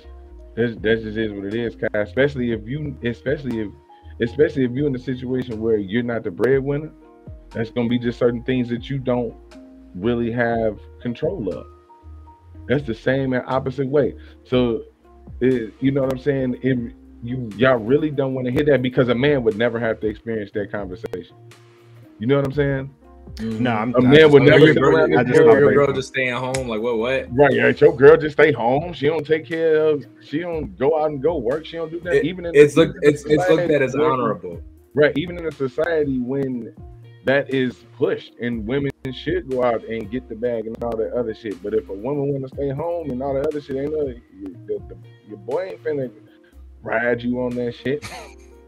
You know what I'm saying? No, I'm laughing at Bree's comment because she's speaking through me right now. I was gonna say let's touch base on some of these comments real quick while we're on a thought. So Bree gave us that wonderful you must be swift as a coursing river with all the force of a great typhoon.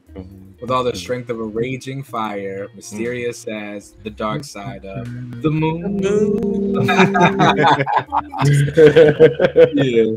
But that was, she definitely talked about what the question I brought up right before I said it. She said, Twan, as a gay man, when you hear cisgendered straight men question their manhood because of a woman making more, what do you think? Yeah, I kind of she pointed out I was going into that. Yeah, you already started the thought. Candid Ann, what's up? What's up, Candid Ann? Thank you for tuning in. Bree's been a little chatterbox. Yeah, she had me cracking up. If that determines the value of a person, then a stay-at-home mom will also be worthless, as well as that's dumb as hell. That's why my aunties could honestly catch these hands, because that's what we not fitting to do. Honestly, when it comes down to you know, being cool with being a breadwinner or not the breadwinner, I don't know. I have mixed feelings about it. I definitely do have mixed feelings about it. I think that, like, in a world where we are growing to a more 50-50 economy, which is going to be that idea that you're going to be able to make more money than the woman at all times is going to start becoming irrelevant real soon, especially as there's more like women-owned businesses and women-owned, you know, in politics and other things like that. You're not going to be able to just run into every woman on the street and be like, oh, I know I make more than her, or I know she's gonna want to stay home in the kitchen. You know what I mean? It's just gonna. That just don't even sound right. I know she ain't gonna want to stay home in the kitchen. It just becomes less and less likely as we move forward. That's why they don't want to stay home in the kitchen. It ain't that they don't want to. That they gotta go make money because they can't cook. That's why they don't want to stay home. Let me get out of the house so I don't have to do it. Let him know that I really can't cook, low key. But that's, you know what I'm saying? I don't know, man. It's interesting though, because was it fight? Yeah, I wanted to kind of get to that one because they flamed her too. That's what I was pointing at earlier. Because I was like, Tabitha Brown's a great example of that. I'm unfamiliar, so if anybody actually has something on this, let me know. Well, her husband was like in the police force, right? He was in the police force, and once Tabitha, she just popped on social media making her vegan food, and then she got her catchphrases that got big. That's my business, that's your business. But she once she made it big and she was really capitalizing off of it, she made enough money to be able to retire her husband. So she did. He's no longer in the police field, and they're. So, I mean, outwardly, we only see what they present us, obviously. But to me, it looks like a very healthy relationship, and there's no negativity around it. And she put them in their places, too. She released a video addressing it, people talking about why she would retire her husband. And she was like, that's an agreement that we had when we came in. Like, I would support your dreams. I mean, you supported my dreams, X, Y, and Z. So now I'm letting you, take the load off. That essentially, I think she was Can we speak on it? Because this has been a conversation that's been coming up a lot between me and Bree, my girl, and now one of my best friends who's a female as well. About we hear it a lot from one side to the other side, but supporting someone's dreams, and what does that mean to really support their dreams? In the sense of, there are women out there, I'm not gonna say no names, but there are women out there who invest into their their husbands, their boyfriends, their fiancés, in order to hopefully that their dreams succeed and blow up. If you see that your girl has a particular set of skills, right? Could you make that investment? And invest in the fact that you're investing in both of your futures. Let's say your girl's gonna be the next Whitney Houston, right? But she needs shows, she's gonna need studio time, she's gonna need vocal training, she's gonna need dance choreo lessons, and she's gonna need all this kinds of stuff. Are you willing to invest whatever it is that you can as the man in order to give her the stepping stone up, and then be cool with being able to sit out the pasture, like Tabitha Brown did for her man? I mean, yeah, hell yeah. If I didn't, I can't, not like that, but if I didn't, you know what I'm saying, basically build your musical path and all that other shit, yeah, if I didn't invest in your dreams, the least I would expect is a return on investment, whether it be your happiness or our family being good. You know what I'm saying? Because that's the only reason I invested in you, right? Of course, I want something on the other end, but that's that's kind of different, right? Because she built her own shit, kind of like, you know what I'm saying. She jumped down and grew her own shit like that, and we've seen plenty of other situations where when the woman is the breadwinner, everybody kind of side out of the situation. So am I hearing that it's an issue because you had nothing to do with it? What you know? Like because they said the difference between, because you said you'll be fine if you helped her grow, you helped her build her career, you helped her get to where she was, and then if she gave you that retirement, let you chill because you've done the work, then it would be cool. But if the person came into a relationship with that already, and you wouldn't be fine with her allowing you to do the same thing? Oh, no, I'm cool either way. I don't really think, I'm pretty sure most men would be perfectly fine with that. Mm-hmm. Here's my thing, and this is where men get caught up in what masculinity and manhood is. Yeah. Because they think they need to feel like they need to say, no, I don't want her to make more money than me and all this other shit like that. No, if your girl make more money than you, so what? As long as she love you and she rock with you, then at the end of the day, it don't matter. Make sure her food straight. Do all the things you would expect her to do if you were a breadwinner.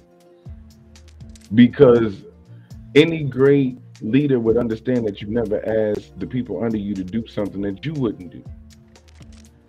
Very true. So why would I sit up here and ask you to maintain the house and make sure the kids are straight and all that if I'm out working, if I can't do the same for you? And especially men our age, man, look, I'm gonna tell you right now, there ain't a man that's 35 and up right now wouldn't want to just sit back and let a woman take care of him. I'd be damned. We have put in a lot of work with dates and paying for girlfriends and possible wives if you didn't have one now and all that other shit. You're not finna tell me it ain't a man 30 something. I'd drop it down to 30 right now. That would be perfectly fine with it. Wouldn't complain. Wouldn't look. Thank you, O6 Chris. Shout out to my boy. I would love it. Kiss the damn cook. I would have the fucking apron on, like I said. But would you let your boys, or would you let your boys be in your head if they was like, she wear the pants, I wouldn't have no friends if you say something. See, that's what I was saying earlier. That's what everybody. My point was like, and that's kind of the problem I'm hearing is that it's not really about the relationship between you and the woman. It's everybody else. It's the external forces. That's what I was saying. That's so sad to me. And that's the only problem. Because at the core, humans should be able to function on a balanced relationship. Like, you know what I'm saying? It should be 50-50 across the board. It don't have to be money wise. It should just be effort wise. Period. Whether effort covers money, time, attention, patience, whatever that covers. But see, that's where ego kicks in there, right? Because ego in gender norms, gender roles we're talking about here, where there's a gender role where it's acceptable for a woman to be a housewife, but not acceptable for a man to be a house husband, even though the times have dictated that might be the other way around, right? Like the whole problem with the identity of it all really has less to do with the two people that are involved because they understand the situation, but more so rather than everybody else around them who doesn't understand the situation.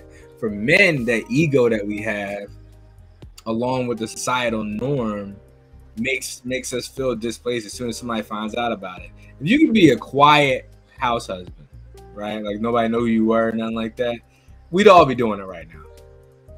On the low. Shit. Kai, that's my secret dream. I just want you to know that right now.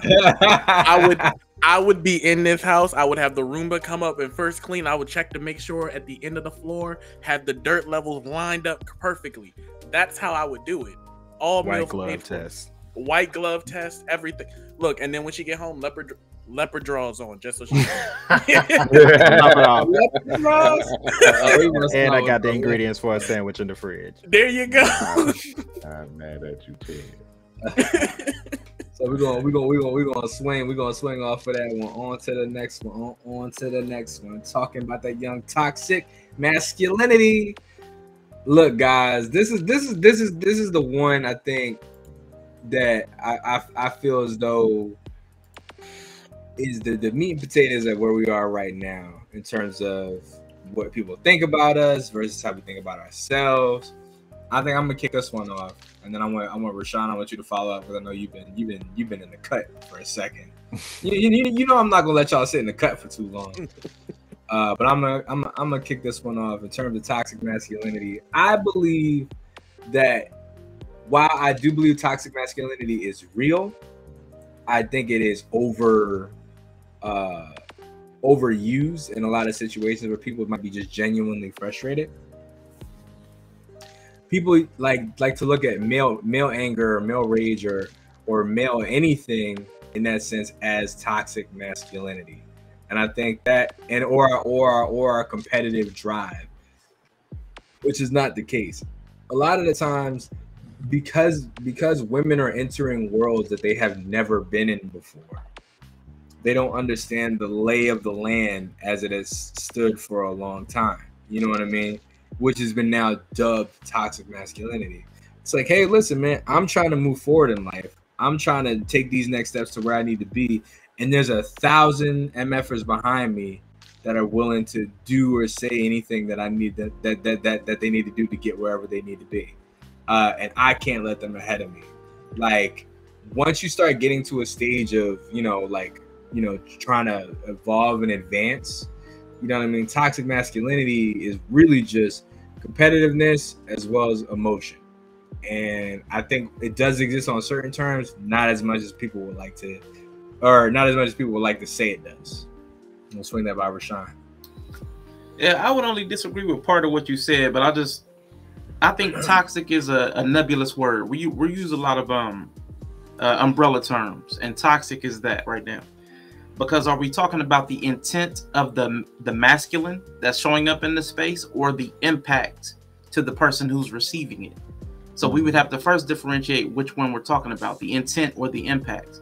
Typically, it's the impact, the person who received the toxin, because like a snake has toxins, a venom, but it's not harming the snake. So it would just be its venom. You know what I'm saying? So that's just the man being masculine. So he's not toxic. He's just being himself. So you were saying, how is the masculine showing up and how's it received? Okay, I'm receiving it toxically. So does that mean the man was out of calibration, or is the person who's receiving it too sensitive to it? So we have a whole granular conversation that we would need to have, because are we talking about toxic impact, or harmful impact, or offensive impact? Or break it down. Yeah. Or is like, so we have to have conversations like that, because sometimes when people are, like you said, it's being overused, because sometimes we're talking about the intent, like a guy that's being he's being an asshole, toxic masculinity, or he's being violent, toxic masculinity, or he's just being hurtful, or he says hurtful words, so somebody's feelings were hurt by what he said, toxic masculinity. Or he's just being offensive. He shows up in a space and everybody's quiet and kumbaya. He comes in cussing, rah, rah, rah. Toxic masculinity. So we have like 4 different things that hit 4 different ways, and they're all labeled toxic masculinity. So we need to be able to differentiate what indeed we're talking about when we say it. And that's the problem. We use a lot of terms like that now, where it means nothing because it's encapsulating everything. Bars. Very true, very true. And it makes it because you're not really expressing what it is that really is the issue, you know, or really get down to the button of it. You're just putting that statement on it that's toxic, you know. Oh, you can't fuck with this nigga. Oh, I hear he toxic, but like, why? You know, like, what is it? Talk to me. Is it what he's doing? Is it how he's thinking? Is it how he's moving? Yeah, is it how he's affecting others? Like, what is it? That's a very good distinction. And real quick, just so that's why I disagree with Kai. Kai said part of it is a competition, but everything with men we expect men to be competitive. Like if we say like men need to go out and perform, you need to go out and get money, you need to go out and get the bag, you need to be ambitious. That's a competitive nature in this economic principle, like capitalism. So you need to have competitiveness. So there's a problem with how we label things, and actually we we contradict the things we want of each other. You know, somebody used a beautiful term, but I can't remember it. I think Mr. He said we want oxymorons. So we want the non-competitive competitive person. You know, we want the tall short person. You know, we want the overworking available person. We want a lot of oxymorons. So we do that too. Yeah, we mess ourselves up with that. Yeah, go ahead, Yella. Oh, you muted? Yeah, I know I'm muted. Yeah, I know I'm muted. Because I'm that right there is what I'm talking about. It's so much confusion as to how men are supposed to present to the world, right? Because that's essentially what toxic masculinity is your presentation to the world. And it's like we have to be passive yet assertive, right? How I'm supposed to be assertive as a man, but assertive enough to not hurt your feelings, but to get you to do what I need you to do. How the hell am I supposed to do that?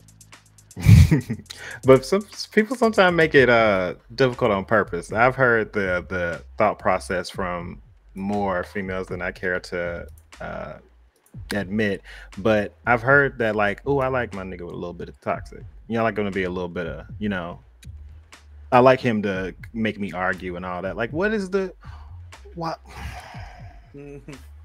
doesn't this oxymoronic plague kind of hit us all though, right? Like, you want a girl who can twerk like Megan Thee Stallion, but you don't want her up in the clubs. Yeah, lady in the freak, she can lady in the sheets, freaking you know, lady in the streets, freaking the sheets.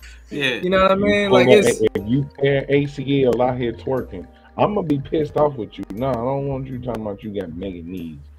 The last thing I knew is because we grown. That's what I'm saying. I'm sorry, we grown. Your ass better not be out here 37 trying to have mega knees. So I tore my meniscus. Now I gotta take care of you. Now, if you ain't physically capable, you might want to sit down. But if you got it, hey, throw your shit around. I mean, if she start twerking and I can hear her knees cracking as she's twerking. Yeah, baby, get up for me. You're not gonna mainline Hennessy all night and then think that you, you know what I'm saying? You're doing yourself harm, girl. Just rise. You know what I mean? It's okay. Just drink some wine. You know, you'll be all right. But like, can I throw that question to y'all when it comes to toxic masculinity? Could you, let's say in the reverse, could you be with someone who you didn't argue with from time to time, or you didn't like? What is the? Honestly, I want to know what's the line you cross to where it's a healthy amount of discourse versus toxic arguing, and does that do anything for any of y'all? Do you come out of big fights being like that did something for me? Yeah, I'm about to go get one off this. No, like, you know what I mean? No. I hate it when me and my girl fight for real, because it's not the form of like rousing debate that I want. You know what I mean? Like, where it's like, oh, we walked away from this learning some stuff. It's always just more along the lines of like, oh, like this fight just felt like we were fighting just to fight. You know what I mean? Yeah. And I get sick of it after a while. I mean, like, and we actually have like come to terms on a lot of different things. Like, all right, look, there's certain stuff we can't talk about. You know what I mean? Like, there's certain things we just can't talk about amongst each other. And I think a lot of times that's for the best. You know what I mean? Like, could I live with a person I never argue with? Would I like question it? That's kind of where I'm coming from. Yeah. Me personally, no, I wouldn't even question. I don't think I would either. I wouldn't question it at all. No, we don't argue it at all. I'm good. I'm good. We're good. We're good. Because I think sometimes people don't think. Home, hey babe, about to play the game. You're not gonna say nothing. All right. You interested? You want to play with me? Oh, okay. Oh, You're not gonna beg me to watch this TV show that you know I don't care about? Yeah. I think on the opposite end of that, though, I really do think, I think conflict is natural. It's the arguing and the fighting that's problematic. We're going to have disagreements. I think just by nature of us being different human beings, we're going to have disagreements. But if we have enough respect for each other that our tones and our words are in check, then me and you won't ever have a problem. Like, that's my thing. If our tones and our words are never meant to be hurtful, then I'm cool with any disagreement we have. And we can work it out. If we're working towards resolution, we're cool. But like Kai just said, if we're arguing to argue, like if you want to see me ruffle, that's a problem for me. Like you want to put me into an unhealthy emotional state, or to like why? Why would you do that? That means you. For me, I take that as you don't care about me. I know those. Yeah, to me, you don't care about me because I don't operate good in that space. I want to see if I really matter. I want to see if you care. All that. I care because I'm here. Yeah, because that's like it's what is your version of reassurance?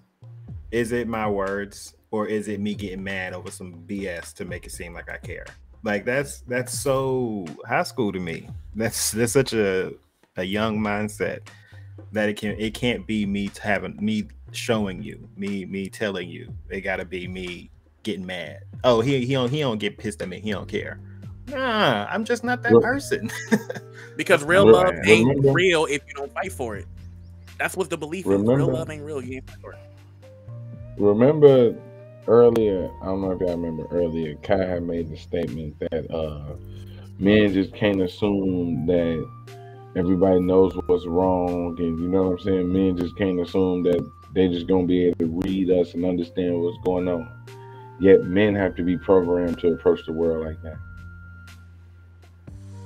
We are the ones that have to assess the problems, figure out what our partner's feeling, figure out what our kids is going through, figure out what they need, just read the room. You know what I'm saying? And it's especially when it comes down to our partner. We are supposed to assume that we know, like, just assume the problem. So that I feel like that was a lot of people's mindset, but I don't know. I don't think that's just the expectation now. It's just for the man to just know what everybody's feeling, because there's so many times I hear that from females too, where they are wondering, you know, where their status is right now in their relationship, especially in those long-term relationships. Like they gotta walk on eggshells because they feel like if I say the wrong thing or I do the wrong thing, this might be the end of it, that type of situation. So it does work on both ways. If I can say this though, I did not actually learn this from a woman. It was actually in dealing with my nephew, underage. He was somebody he pushed the button. Because he needed to know that I cared about something. But again, I took it because it's from an immature mindset. So I ate that L. He was amping me up about something. I'm like, it seems like you just want a problem. Like, why do you, what is going on? It seems like you just want a problem. I'm telling you what it is. You just seem to want a problem. And he was like, at some point, he was finally like, I just need to know that you care, because it's like you don't care. So I get that. That's what Kai talked about with the stoicism, and people feel like you're not tapped in. And I was like, oh, that's what this is? Okay, cool. Well, let me know this is how much I care. And I was able to express how I felt from an open and vulnerable state that allowed him to see I did care. But I could not, and I explained to him, but me being in that mental space is non-productive. And I may even come off threatening. And I don't ever want to come across threatening to you. So I keep myself, even though I'm angry, I'm mad as hell, but I can't show that through my body, because it's not going to be a lot of words for me. It's going to be a lot of tone and movement. You know what I'm saying? So I had to, but he learned from then on, like, I don't need to push you to see how you feel. I get it. I'll let your words and your actions show me what you care about. But he needed to know I was tapped in because he was hurting about something. And I got it. And I know women do that too, but it's like at a certain level of adulthood, we got to not require the man to tap into your same level of emotional intensity, because you're going to expect him to show up and be productive in the space in some kind of way. He's going to need to do something. And if he's in your same emotional frame of mind, in that same context, it's not going to come up. It's not going to. We're not going to kumbaya and cry together. It's not going to look like the way you're picturing. Me and you both in the same emotional zone is going to look problematic. And a part of it, I think, is just raw human nature as well. You know, not human, but male nature. Is we tend to be more combative. We tend to be more aggressive about certain things. In certain ways, we can only communicate with each other that, you know, women aren't just gonna understand. Me and my girl had to talk a lot about implied physical violence, the implied threat of physical violence and all the time with men, right? It means if I'm in a room with somebody, you know what I mean, automatically my thought is like, not that my first thought is, but there's always an underlying thought that I might have to fight this dude. Mm-hmm. You know what I mean? You immediately size a dude up, look at him, you're like, oh yeah, like I might have to beat your ass. Like, and you think, and you actually change your tone and level depending on what your assessment is of that person, right? Like, if you think you can knock him out, you tend to be a lot more jovial. You tend to be a little looser, versus that person, they might be a little tighter around the edges. You know what I mean? Like, oh, like let me make sure I'm buddy with this dude. I've seen it happen in plenty of places. That's natural hierarchy, the natural, you know, food chain sorting itself out, right? The idea that goes away at a certain point, I think is silly. I think that is a biological engineering of men, right? Women don't have that to the degree that we do, because we know if some shit goes down in the club that we have to jump in. You know what I mean? If somebody smack my girl ass, I gotta be the one, you know what I mean? To make it do what it do. You know what I mean? Like, there's that automatic factor of a man's first reliance is upon himself first. Is the only thing he can really rely on. You know what I mean? So we carry that around with us at any and all times. I don't know how you feel about that, but that was my thoughts. Hey, real quick, this will be real short. Hey, any of y'all ever had to get that speech? Like, I don't even care if I gotta take an L. Y'all ain't about to keep. Like, I mean, because it might be multiple dudes or somebody begging. Like, I don't even care. I might take the L, but y'all gonna feel me. Y'all gonna feel me. Yeah, yeah, definitely, 100%. Yeah, that's my rule. Not the first one. No. Yep. Like, he said everybody might get me, but I'm getting you. Like, nah, walk away. Like, that's a real thing, man. Like, and I think that's something that goes into what you consider quote unquote toxic masculinity that a lot of people don't think about. It's like, at the end of the day, like, we are our own protector, and you know what I mean, and provider. Therefore, you know, when it comes down to that, we always have to have that underlying I won't say threat, but that underlying condition is placed upon us. Mm-hmm. Any final thoughts on toxic masculinity, or can we move it along? Now we can move, but yeah. Oh, actually, we can't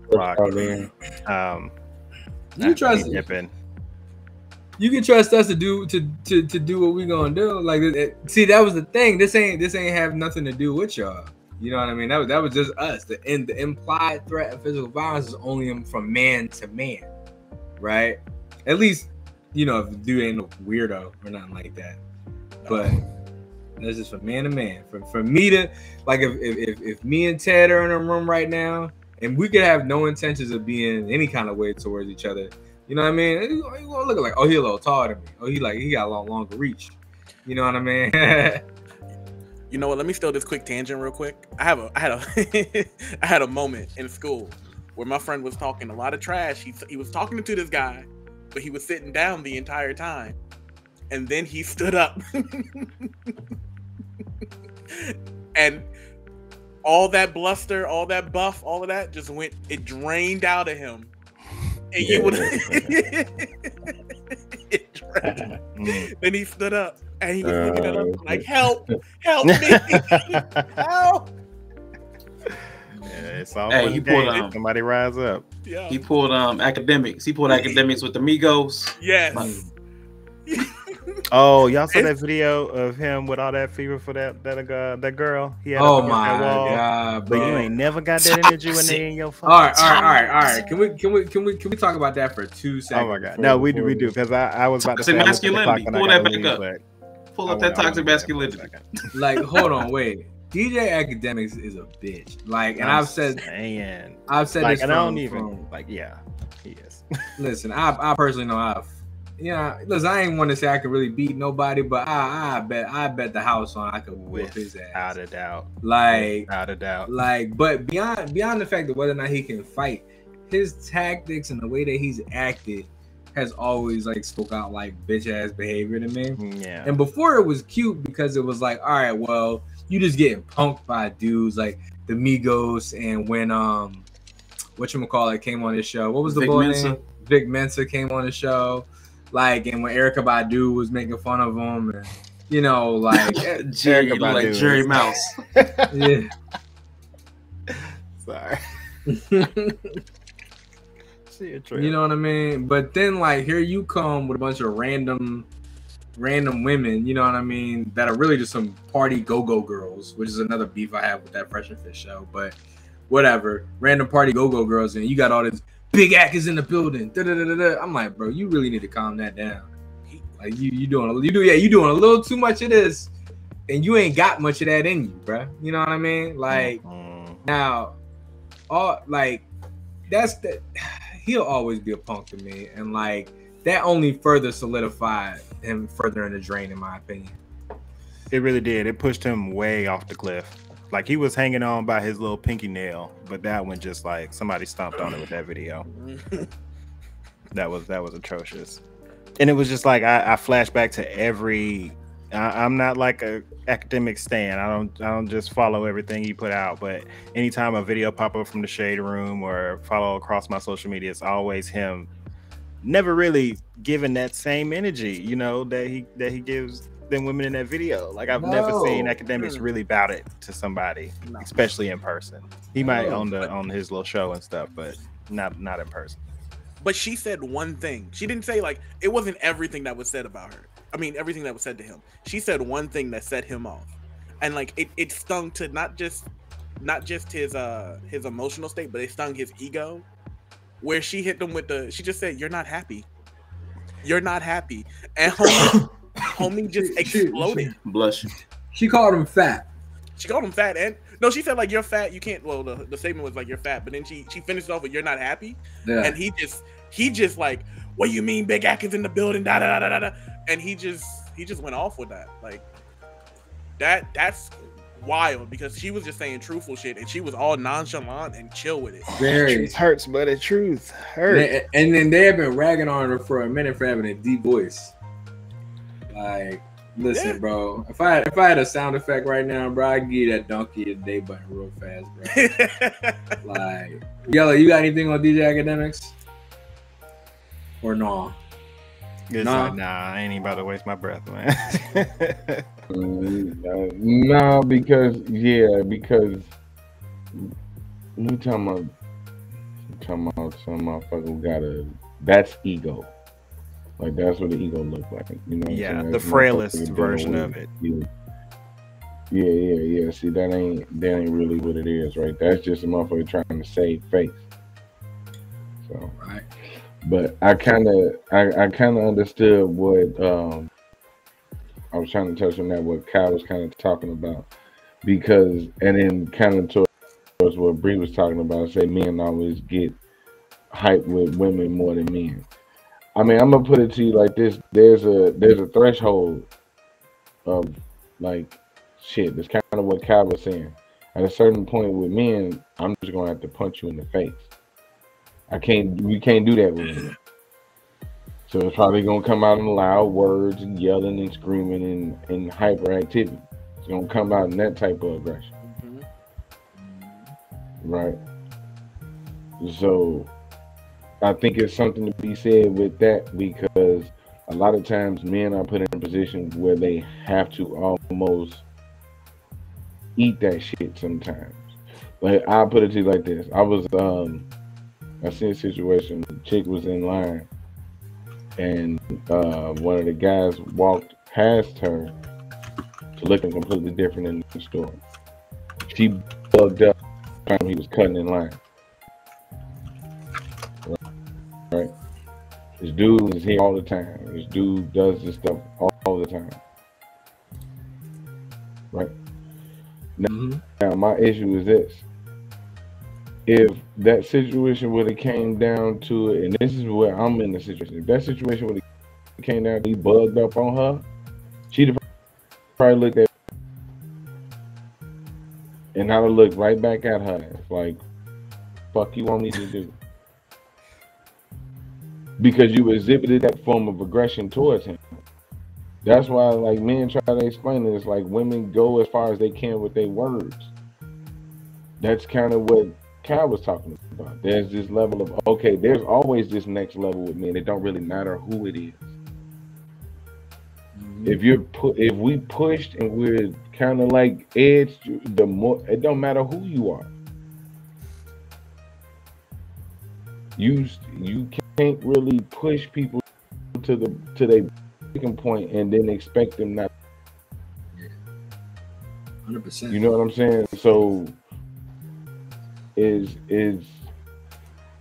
see what you're saying, and he might have felt some type of way because he got called fat or whatever. I mean, I'm fat. I ain't worried about that. You got to call me some other shit. Yeah, you got to get creative to hurt my feelings. You got to come harder in the paint for me. I've been called fat all my life. You got. That's what I'm saying. Honestly, though, I'm gonna wrap this one up here because I know we got a couple more subjects to get through before everybody's got to. You know what I mean? But the DJ Academics thing, to me, what I saw in that video was that this was a dude who's been in kind of this culture limelight for so long. You know what I mean? That he's forgotten what that feels like, you know, to be called fat and everything else, even though, yeah, my bad. I got you, Rashawn. We're doing a time check. Twine, you good? Oh yeah, I was saying earlier, I was like, oh, I just looked at the time. I might be trying to head out, but then we brought up the DJ Academics, and I was like, I gotta at least finish. You gotta stick around. Yeah, I got you. But yeah, I think overall, like, he's been kind of not desensitized. He's been kind of removed from like insults for a long time. That when he finally got hit with one, he was like, oh shit, like that brought me right back to high school. That brought me right back to whatever. Now you try to overcompensate. It's like, bro, you never was that type of bull. You just been in a situation where you've been unchallenged for so long, especially by women. I was about to say, I mean, DJ Academics the last year or two, he's been getting it from some people. Like, he's been getting clowned. But I feel like it could be a buildup of that. You know, I feel like it's a mixture of both, because in that moment, you know, him being challenged in that way, he's probably, you know, been dealing with it and only been able to cap over his webcam. So in that moment, he's using this person who he definitely feels like he has an edge over. You know, he's not going to do that to no Mike Tyson. He's not going to do that to no Floyd Mayweather, but he'll do that to that individual in the moment because he feels like he has that power. So he probably let that boil over and unleashed it. It just is never a good look. It's just never a good look. It's the wrong one, big dog. Like, calm yourself. You know what I mean? All right. So with that, Twine, are you gonna be taking off? Or you yes. It's been a pleasure, guys. Thank you so much for inviting me. It was a good conversation, good topic. Peace, so, man, let them know where they can find you real quick. What you say? Let them know they can find you real quick. Oh, absolutely. YouTube, QBOP Review, QBOP Review. That stands for Queer, Black, and Opinionated. We do reviews on shows, anime coming up, movies, music, all that. It's a fun time. Instagram, just for me personally, is Croutwan, CROUTWAN. Follow me. All right. Have a good one, Twine. See you guys. Damn, we could have used Twine on this next one, but that's all right. Because the next one is we didn't do marriage marketplace value rating, right? No, we got stuck on toxic masculinity. Marriage marketplace value, but this is an introspective look on what that means to y'all. What do you think? And it's kind of goes into the responsibilities of men in relationships. But what do you guys think Should there be a standard for marriages for men, you know, or marriage ready men? You know what I mean? Should you be able to afford the wedding? You know what I mean? Like, what do you guys think? I'm gonna start off with Rashawn this time. Absolutely. People should always have standards. People should always have expectations. People should always have certain things, but they need to be able to communicate them. They need to be able to understand them, explain them. They need to be able to justify them. Like, that's a lot of the problems that we have. So yeah, every man should have a value set for himself. Like, this is what I want before I marry somebody, for myself, where I want to be in my life, what I want to do, then for the other person. You know what I'm saying? So this is what I'm looking for. This is what I would expect. I will communicate my wants. She would communicate her wants. We'll negotiate, blah, blah, blah, all that good stuff. And even on particulars, like you said, the wedding, costs and all that stuff, who's paying for what, who sits where, all of that should be able to be communicated, talked about, collaborated on. So yeah, there should be values all over the place. Values. Yes, everywhere. Values everywhere. Ted, what you thinking? Honestly, my question is it just to the relationship standpoint, or are we talking about all facets of like emotional, physical, all of that? Because like everyone has different standards, but like wherever you want to go. I think it all. Well, actually, that'd be a cool thing to actually kind of elaborate on. Is what is marriage marketplace value? I believe that marriage marketplace value is in your everything that you can pretty much put to some kind of a scale, right? Like, what are your physical appearance, your money that you make,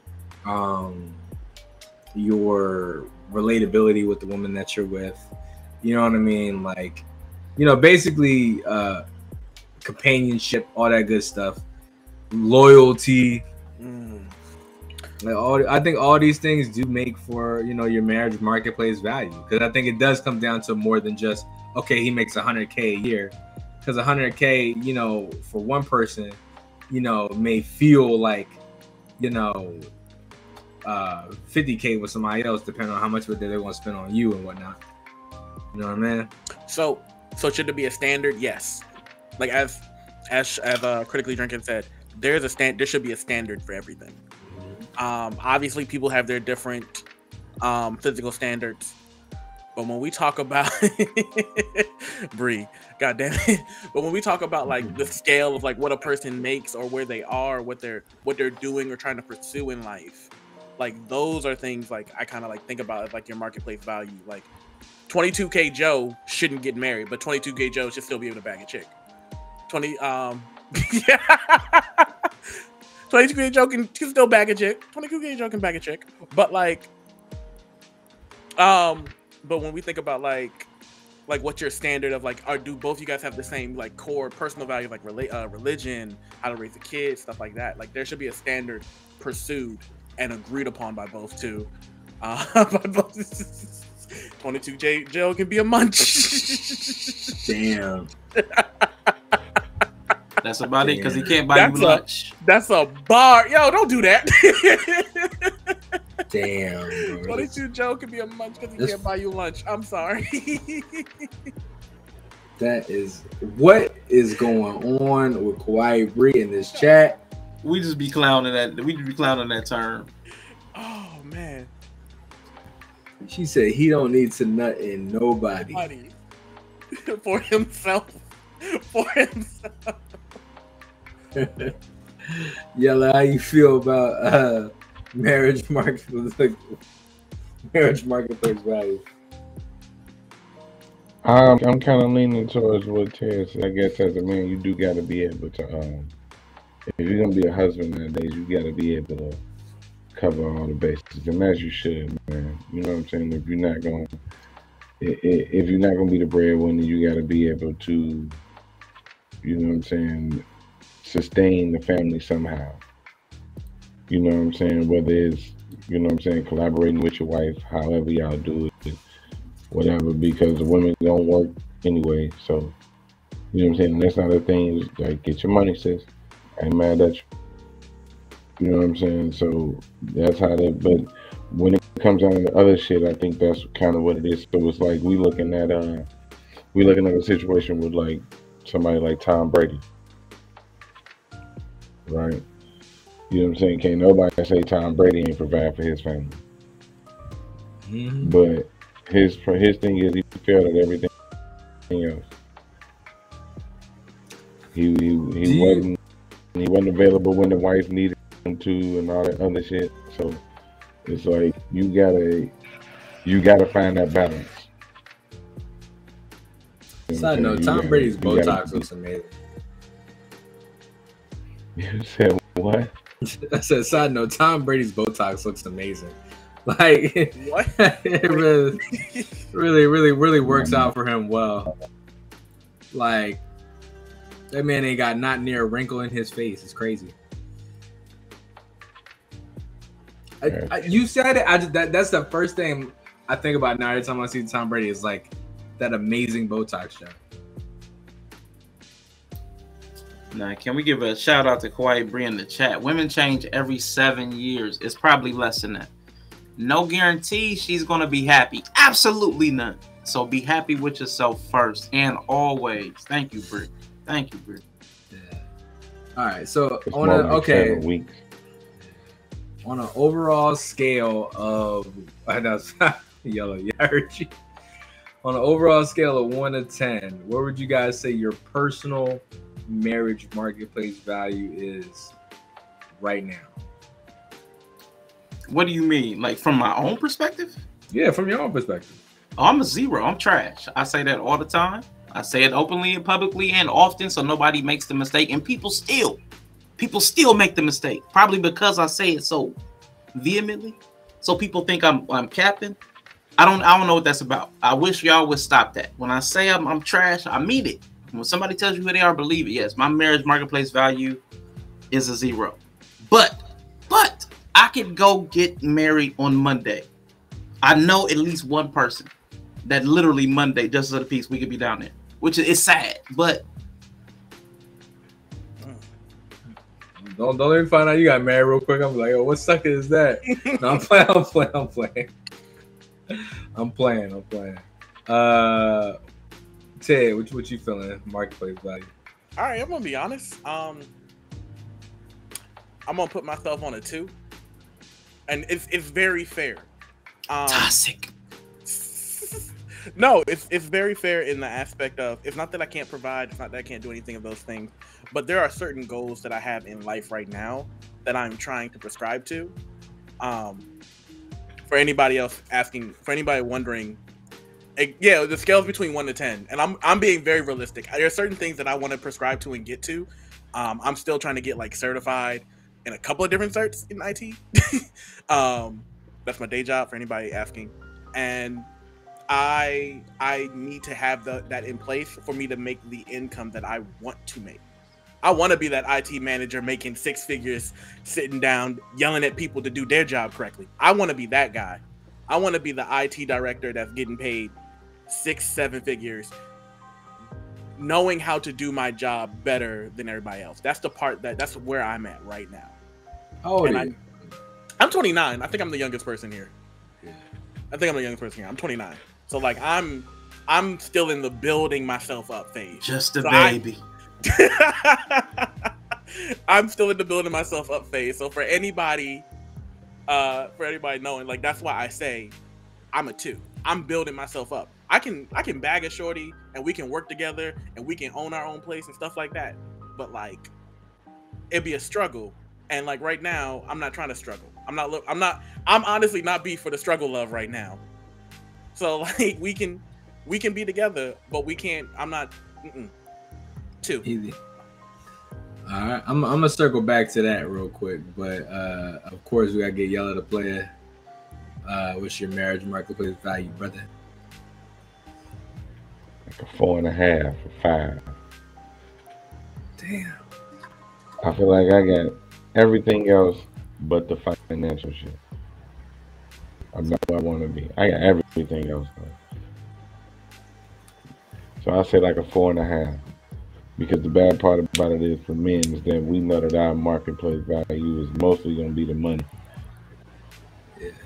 And this is a running theme with men, right? No matter how much money that they make, and I'm gonna give my answer, but no matter how much money that they make, there's always this goal of more. So I've recently been watching the Ready to Loves and the 90 Day Fiancés and all the other little love shows that have come out. And one of the main gripes you hear from men, no matter how much money they could be from 50,000 going to 75,000. They could be from 80,000 going to 100. They could be from 150 going to 500. You know what I mean? Like, one of their big gripes is always, well, I need to work on my financials, right? It's not to say that financial growth isn't important and definitely provides to a comfortability scale, a level of comfortability that we want in our lives. But is that necessarily what's going to stop you from getting married because you feel as though it's going to take away from that, when a partner could sometimes help ease those types of needs? But we always kind of look at it in a sense of where, if we do get married, like, basically, like, we're already at the most idealized version of ourselves that we can be, right? All right. You've heard the people talk about us that have to marry us, right? You've heard what they say. You have to be the most idealized version of a man before they want you, like, when they talk. I mean, I can't say that for my partner. I can't at all. Yeah, this is not an anecdotal conversation. This is a general conversation. So no matter how, even as a general point, one, I'm not gonna go by what the sea of the internet has to offer. There's one thing I never do, right? That's not what I'm saying. No, in public, what I said was when people talk. I didn't say what they do. I said when people talk, what men are hearing, the programming that men are hearing is, and I've heard this. I'm not even gonna put it on blast. I've heard this from people who do not have a place to say it, but they require 6 figures from somebody and they've never come close.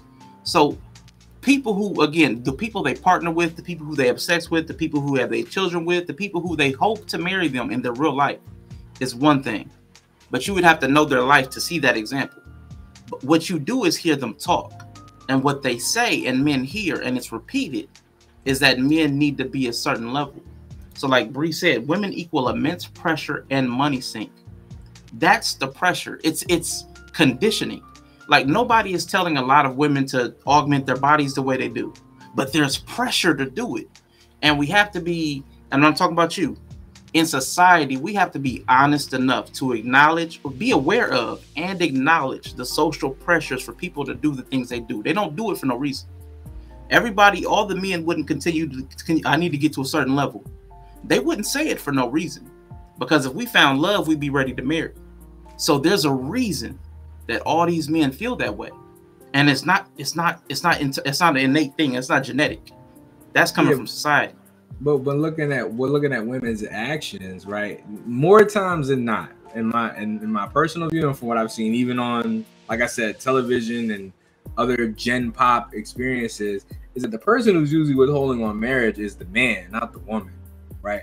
Divorce is the woman, but actually getting married, the man holds the key to that 9 times out of 10, right? I know many people who have been in long relationships, been married, you know what I mean, or at least engaged, that have had, ain't shit partners, right? It's not like these dudes are slipping through the cracks. I don't see too many dudes out here not dating people, broke or not. Matter of fact, the broke people out here doing the dumbest shit I ever seen in the world with women. I'm like, why are y'all going to that person? You know what I mean? But if I may interrupt you, but you slip back into what people do. But what people do is not what programs us. What programs us is what we hear. Like, even the Bible, faith comes by hearing. Television, what we hear. What we hear repetitiously, like, feeds our biases and ideas. So what do men hear about? What kind of ring does she have to have? How much money will that ring cost? You even said, what, $50K for a wedding? I think you said, like, so the costs add up in our head, and we hear it over the course of our lives. Even her wedding dress will be expensive. And a lot of us come from broken homes, which means we know her father won't be contributing to the wedding. So everything's on us. The vacation afterwards is on us. We hear about who they're willing to date, how much he has to make, what he has to bring to the table. I've got to make what she makes plus or more. I got to make equal what she makes or more. And we've already talked about the displacement of men, where men, like you said, I think it was your girlfriend. I have to understand that the man I marry may make more than me. Like, we have all of these things stacking up. It's conditioning the minds of men and setting their expectations. It's an anchoring bias.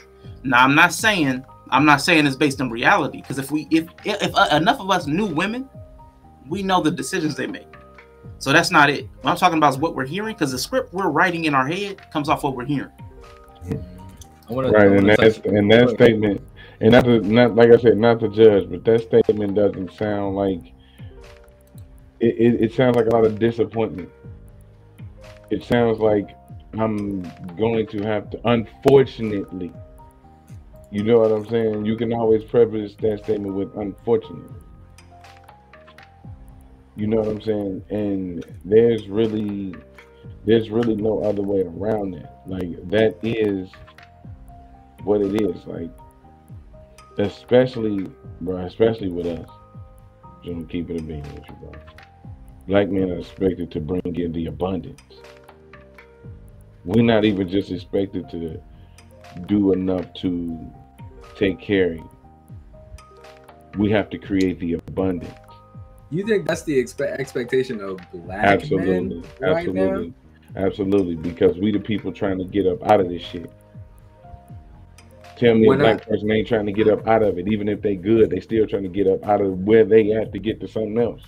I mean, I feel you on the sense of that. Yes, black people are trying to get out of the struggle, but like, when it comes to who's gonna pull us out of this struggle, and I think this is very unfortunate, but it is not the men. It's not. It ain't gonna be nobody. Yeah, I'm not saying that to say like, oh well, you know, like the burden of expectation will never be on the black man, but like It is though. The burden of pulling us out of the shit is the men. And you said that unfortunately the people that ain't gonna do it is the men. So it's kind of implying that the women is gonna be the ones to do it. And they're not, because they not finna reach back and pull up the men with them. And that's a different conversation, which I do believe is relevant. And on that point, I feel you actually. Right, I see what you're saying. But the gist of that is we have right now, 2022, the expectations of black men are probably lower than they have been in a very long time. You know what I mean? The black man is not looked at as a pen. It's sad because we're almost looked at as like the failure. You know what I mean? Like, we're looked at as, oh, you're probably going to end up in jail. You're probably going to be somebody's baby daddy. You're probably going to not go to college. You're probably not even going to graduate high school. You know what I mean? Unfortunately. So actually the burden of relief does not fall upon the black man, because nobody has any expectations for this dude right now. Shit. In comparison to any other race, dude, I can tell you right now, I can go find you a shitload of conversations where the conversations of the women and the people who feel like the problem is us, is that we are the ones who're supposed to fix it. That's why the problem is patriarchy, and men are supposed to fix this and men are supposed to fix that. That's why that whole entire understanding of that conversation blows me, because we as black folks ain't never lived in a patriarchy. I want to say patriarchy has never affected, never been in a positive effect for black men. Right, it's never been our core base of operation. Yeah, we're on that note. We are here, right? We understand that patriarchy, as far as being black, has never worked in our favor, right? Like, the only time it did was that brief time in the industrial era where it was working in factories for a hot minute, you know what I mean, where they could provide for their family. And then after that, it was over. We were just, you know what I mean, back to being whoever the hell we were, trying to find some pursuit of happiness type stuff to go along with. Like, I think the only point where me and you kind of waver at is the pressure that we have on us. I think, and I say this with a heavy heart, that sadly, society expects us to fail. They do. But then I got a problem with that. Ideologically, like even what Bree's saying, like, well, I think what you're talking about are two different sets of expectations: the implicit and the explicit. Because, like, I'm gonna say, Bree contradicted herself. Like, women generally have low expectations of men. Most women expect trash. Next sentence. They still press men to do way more. If you expect them to be trash, why would you press them to do more? So if I thought it was a garbage can, why would I expect my meal to come from it? So what we're talking about is dual script. People are running on dual programming, implicit and explicit.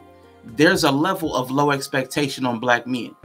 But for you to still carry a pressure that you're willing to apply, that means somewhere in there, you still have an expectation of performance. So we're running two scripts, and that's something that we got to be able to call that out, because people will say one thing, nah, it's the lowest expectation on black men ever, in one regard, but then we're also telling you, we're men again. The scripts come from what you're hearing. Men are hearing all, and again, I tell you, I know some people. If I told you about their lifestyle, and when they told me they wanted somebody in six figures, it's laughable. We would all have that. We would all have that hearty white laugh because they wanted six figures. These people hasn't even worked in 10 years. I put it like that. Hasn't even had a job in 10 years, but was talking about they wanted six figures. Now, again, what they do is something different, but men are running off the script, what we're hearing, and we're hearing dual or contrasting things, which is a problem men have when they conversations with women, because there's a couple layers of script. There's the superscript and the subscript. There's the explicit and the implicit. You know, we got to deal with that. That's got to be a conversation that we have, because men are expected to filter all this out from the understanding that men don't have the emotional aptitude. We're supposed to figure this stuff out. That's not fair. And that goes back to the unfair standards of men. So, like, we gotta deal with some of this. Yeah. And is it something that we need to talk about, like you said, in two different veins? I look at it in the vein of there is the personal expectation of women and the men that they marry versus the societal expectation of where, specifically in this case, black men need to be at, right? So we say, because where Yellow is coming from and where I come from are two different places, but they are actually both correct in the regard that we're speaking on them, which is saying, like, hey, society looks at us like, we don't really give a damn what y'all do. Just keep buying Jordans, and you know what I mean? You know, keep adding to the bottom line. Y'all can burn yourselves to hell for all we care.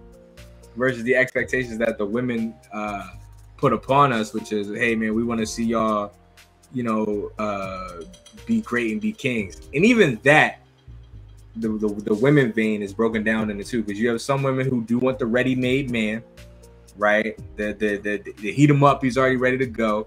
And then you have another vein that is like, all right, I'm willing to build up this man. And there are women who do take the time, energy, and effort to try to build this man into something more and make an investment into him along the way. They do exist. They are very real. Trust me, I know them. Yeah. You know what I mean? Like, no, I have a few female friends who have those same statements and same outputs. I have one who specifically, in her case, she has 4 kids. 4 kids. And you hear her talk about what a man needs to do for her and her family, and I go, but the first thing he's going to think about is each kid is a bill. 4 kids, that's 4 separate bills, that's 4 separate colleges, that's 4 separate meals, 4 separate stomachs. And whether you're not looking for a father figure for your kids or not, where there's an implicit bias as a man to come and aid in some way, shape, or form. And like, I'm not trying to bring it to that conversation, but there's a standard that's placed on us, on society, where we have to be Superman and we get treated like trash men. That's what I'm saying. That's what I'm saying about it. No, I was gonna say, and that's what I was saying about the idea of abundance, because it's like, and I just want to kind of address some of the comments. Yeah, I was about to get to that myself. Okay, cool. So we're gonna slow down. I ain't giving them back and forth with y'all. I just know y'all know. So no, you cool, bro. You cool. Like, but let us address some of the comments because people who had some pretty pungent words in here. So I wanted to put them out there. Starting off with Quiet Breed, who said, which is where that idea comes from. Women have that I can upgrade you mindset, which okay. On the I can upgrade you thing, I want to get a real quick round because we got to go through a bunch of comments here. Do you believe A, that the I can upgrade my mindset exists, and B, do you think that is something that could be helpful towards men? Let's start that off with Rashawn. Just quick thoughts. Man, I don't know if I have a quick thought, man. I'll let you skip because I mean it's gonna be there's a problem with that. This is what I'm talking about. Like that right there that runs on the dual scripting. So there's I'll date a man with potential, but there's that's the personal expectation. I'll date a man with potential. That's nebulous. What does that even mean? Potential. What does that mean? It means nothing. Or he has to have some ambition. What does that mean? He wants to make 2 more pennies a year. That's ambition. So what are we talking about? We have to really unpack these things. So then when you have like like you said, the social mind, like there's that social expectation. Well, the social expectation, if you see the social status right now, luxury lifestyle, that's trending way high. Like men are not keeping up with the pace of luxury. So there's a problem. Now we have a schism. We have a dissonance. So when you have in the same person, the social expectation being talked about, but what's being lived out is that personal expectation, there's going to be cognitive dissonance in the woman. She's going to have a problem. Even inside the relationship, she's going to have a problem in there. She's going to start acting out.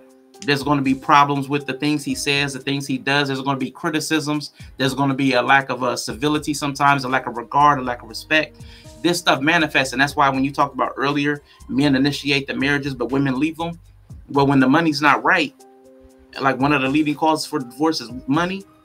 Well, because they can deal with the discrepancy for a period of time, but eventually the reality needs to come up with the expectation, or the expectation needs to come down. That's how you solve cognitive dissonance, or you just become okay with the situation. That's what women have to work through, but that nobody really addresses that, because it's not okay to put that on us, the social expectation, while also the personal expectation. You'll get in a personal relationship with us and then apply the social expectation on us. That's unfair. That's that Superman thing Ted was just talking about. We really got to deal with that. It's really got to be dealt. It's a problem, bro. It's a problem. I feel it. But is there not a point to it where it could be like trying to help someone reach the next level? But that's what I'm saying. That's the problem. The problem is we're talking about 2 different standards. It's okay to help them reach the next level if you have a standard of their personal reality. But if you're trying to apply an upgrade to something that's real based upon something that's fake, you come into problematic again. Well, I want to turn Kai into Ted because Ted's my vision of what a man is. So I'm going to turn Kai into Ted because Ted's my ideal. That's not even realistic. So that upgrade is going to run into problems, and there's going to be friction. There's going to be upset. That's the problem. But see, I think also you're assigning intention behind something that which you don't know at that time. Maybe this is something that somebody has said to them that they want to do, right? Like, hey, my goals and ambitions are to be a manager by this point in time. My goal and ambition is to have my own cleaning company, my own whatever the case may be. Or maybe just have a dollar amount goal. Especially as dudes, we project this a lot of the time onto the women we talk to anyway. Especially if we're not at the place that we need to be. But again, that would be me going into assigning intention behind everything. When I hear you speak on it, I do agree that the people who do it in that facet, in the socialite facet, are completely wrong for trying to change somebody into something that they are not. But when you have a person that gives you a layout of what they want to be and the growth that they want to have, because all of us talk about our dreams and ambitions with our significant others. We all do this. You know what I mean? Like, and if someone says, okay, I'm gonna help you facilitate that dream, is that necessarily wrong? And I know, Yellow, you had some thoughts. Go ahead. No, that's not wrong. But the idea behind I'm gonna upgrade you means that their existence or them participating is going to make it better. Just the sheer fact that they're involved, that they're around, that they're in this situation makes it better. And to be like they're pushing, a lot of times, dude, they're not pushing you to do better for you. It's for them, you think? It's for them. Mm-hmm. Mm-hmm. It's usually for their benefit. Because sometimes you should want to upgrade yourself, right? Sometimes you should want to improve yourself at some point. But that's why I specifically mentioned abundance and the women that we deal with. Because they, like Sean said, if I can perfectly, they want luxury instead of just fucking being able to live. You got to be seen, big energy, be out there, all this other shit. Like, that's what we dealing with. You know what I'm saying? They want a certain level up. You just can't provide for them. You got to do something else. You got to change their life. And that's why Bree said, and like I said, I ain't coming out. That's why she said that most women act like black men ain't up to snuff. Because they don't look at us and believe that we can provide them abundance instead of basic fucking human needs, which most men can provide you. Can't argue that one. Not at all. That's a fact. I'm gonna switch over to Ted real quick. You get the final word on this one, Ted. Obviously I agree with everybody here when they say, is it a real thing? Yes. I'm a little bit more crass on the subject when I think like it comes from a woman's ego that like, hey, you want the praise to be told that you stuck with your man when he wasn't up to your standards, but you also want to look back at him and say, you had me when you didn't deserve me and I got you up to here. Now you owe me whatever. You owe me this. You're trapped in the relationship here with me. And it's like, everybody loves the idea of, and I think I pinged this like last time, struggle love. Like, I was with you during the struggle, so I'm owed some things in the struggle. But it's like, if you weren't with me in the struggle because you generally like to be with me as a person, don't hold me to a standard of living that I couldn't have provided in the beginning. And like, as I'm actually reading the comments actually with Kawhi Bree and Six Boss, it's not fair. It's literally just not a fair statement to hold someone to, a whole bar to. I actually vaguely remember one of my friends was dating this guy, and she was like, he's not up to my standards, this, that, and the third. And as an insult, she would just throw it out. She would just throw it out when they were getting into a fight. She would say like, oh, you're not man enough to make this much money. You're not man enough to do this, so you can't tell me shit. Da da da da da da. That ruins a person's like self-esteem and ego, especially for men. That ruins a man's self-esteem and ego. Because why do you want me to fit this standard? Why do you want me to get to here if it's not for my benefit? That is the overall benefit of everyone else here. Yeah. So to kind of nip it in the bud, what I feel like the three of you are getting at, and I do agree, is that the intention is selfish for the most part. That women want to quote unquote upgrade you, not for your benefit, but for their benefit, basically, right? Just real quick, can I clarify that? Because I'm not trying to paint women as the bad guy. Mm-hmm. Well, I understand that that's socially conditioned. Like, that's not like they're not coming in with the intention. Like, I know you said applied intent. They're not coming in with the intent to break men down. That's not the intention at all. There's a social pressure and social currency to status and accumulation and wealth. So again, there's nothing I'm saying inherently wrong about what they're doing. We need to understand it. We need to understand it and augment it, change it, operate differently is what I'm saying. So again, I'm not trying to villainize women. I'm saying we need to understand what the behavior is doing to men, because we're front loading pressure onto men pre-relationship. And if you idealize a man with front loaded pressure of idealization, if I ever come close, if I even come close to that man that you expect me to be, well then now, because you're human, you're not enough. Because if I ever live up to what you want me to be, Now, because you're a flawed person, now you're not enough. Now I've got to go find this fiction version of a woman that's equal to my status, because that's what people are fighting. We're dealing with psychology here, and people want to think like it's simple. No, we're mapping expectations and setting language that triggers certain things. We're doing a whole lot of things that we don't understand. Long story short, deal with the real person in front of you, not with what society dictates they should be. You know what I mean? Like, but I'm a lightning round some of these comments because we got a lot of them to go through real quick. Boom. Kwai Bree said, someone said in my chat the other day, why do women always want to fix men? We pretty much touched on that. 5 for 5 says, we're conditioned to chase trying to make the patriarchy work on both ends.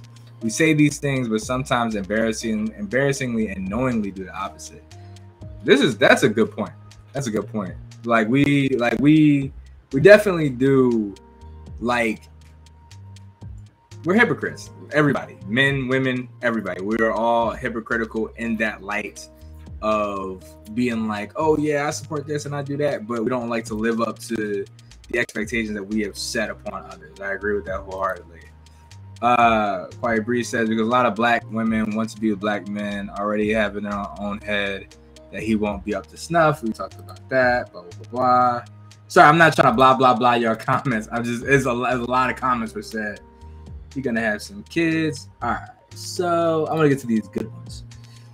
I do think they're all good, Kai. They're all great. They're all great comments. I'm sorry. I do think we invest our time, yes, but nobody is going to be perfect when you meet them. Realistically, you should go into a relationship knowing them both will come up with a past and trauma, and neither person is at where they want to be at in life. But y'all willing to learn and grow together in life. Okay. All right. Boom. All right, we're pretty much all caught up. Rashawn, you're right. I recently started learning how my words, my feelings, the way I say shit and communicate matters, because it really make him feel a ways, and I care about that for real, so I had to change that. It's true, man. I mean, like, if you're not properly communicating things with your spouse and partner, and you don't understand where, especially from a man's point of view, if you don't understand where we're trying to get to and the path that we're trying to take to get there, and you start imposing your own like views on it without delving into who we are as people, you're doing it wrong, right? Like, and that could simply be like as solved with as much as a couple of questions. Hey babe, where do you like see yourself, in the next like 3 years? How do you plan on getting there? How can I help you? You know what I mean? Like, and it could be just something as simple as that. Something as simple as like, the reassurance of like, oh, you trying to get this career thing started? Bet. Like, I'm with you all the way. What you need? You know what I mean? Like, whatever the case may be, versus, complaining about what he doesn't have or arguing about what he doesn't have. You know what I mean? But that's just food for thought. Anyway, moving right along. Men expressing feelings. we got to the piece de la resistance of the subjects, which is men expressing feelings. Does anybody want to start this off? Do you guys want me to start it off? Yeah, I'll go ahead and jump in real quick. I know this is one of the ways that we're hypocrites because of like that patriarchy working against men, because we say we want to be able to express ourselves. We'll complain that people don't want to allow us to express ourselves. We'll say our expressions of our feelings are being stymied and being suppressed. But when we are given an opportunity to speak, a lot of times we'll be like, I'm all right. I'm good. We don't feel comfortable. So we'll self-check, self-regulate. Like you said, Ted's friend, his friend. So we'll be like, man, come on, you can talk to me about anything, man. You need anything, I got you. Boom, boom, blase, blah, skip-de, boop, blah, all day, bop, bop, bop, bop. But then when you have the opportunity, a lot of us will be silent. So that's a way we become hypocrites, even in the expression of our own feelings. And then how we express our feelings, we do need to understand how it comes across, not to police, but just to be aware, because there is a lot of policing of men's feelings, but we still need to express anyway. Like I think Six Boss said, we need to be honest and forward about how we're made to feel. The problem is how we do it a lot of times rub people the wrong way. So we need a way to express raw, our truest feeling. Sometimes we need to be able to get it out. But then we need to have a refinery. We need to refine that crude oil. You know what I'm saying? It needs to turn to petroleum that fuels the relationship. So we need to develop the refinement tools to take that crude raw feeling and it needs to fuel us. It needs to gas us up. So that's something we're going to need to learn and teach each other and develop, as opposed to like the whole red pill stuff. We're going to have to work together on that. Oh, Kai, you're muted. I believe it comes down to timing. Vocalizing your opinion early, vocalizing your thoughts and emotions early is, I think, the key for a lot of men to move forward. Instead of sitting up there and chalking stuff up, as men tend to do, you know what I mean? Get it out there. Even if somebody calls you whiny, even if somebody calls you whatever, oh, you're just complaining too much. It's like, bro, listen, I'd rather be the squeaky wheel that gets oiled than to be the rusty wheel that falls off. You know what I mean? Like, at the end of the day, and I know there's more to it than that. It's not as simple as just speaking up early. But if you are getting those opinions and thoughts out early, one, it'll clear out people who don't belong in your circle, right? I saw this, I forget where I saw it, but it was a quote that I saw the other day where it's like, be like the loudest, most obnoxious person and version of yourself that you can be. Be the highest level of yourself that you can be, and anybody who's still around there deserves to be there. You know what I mean? I hear you. That sounds dicey, but I'm gonna leave it right there. Like, I know it seems like it, but if you can't be unabashedly yourself, you know what I mean? If you can't be unabashedly yourself, then what are you holding back for? Who are you holding back for? I'm actually going to jump in on this because I'm going to just talk about like the reason why men don't express themselves outside. It's like it's a good solid like 3 or 4.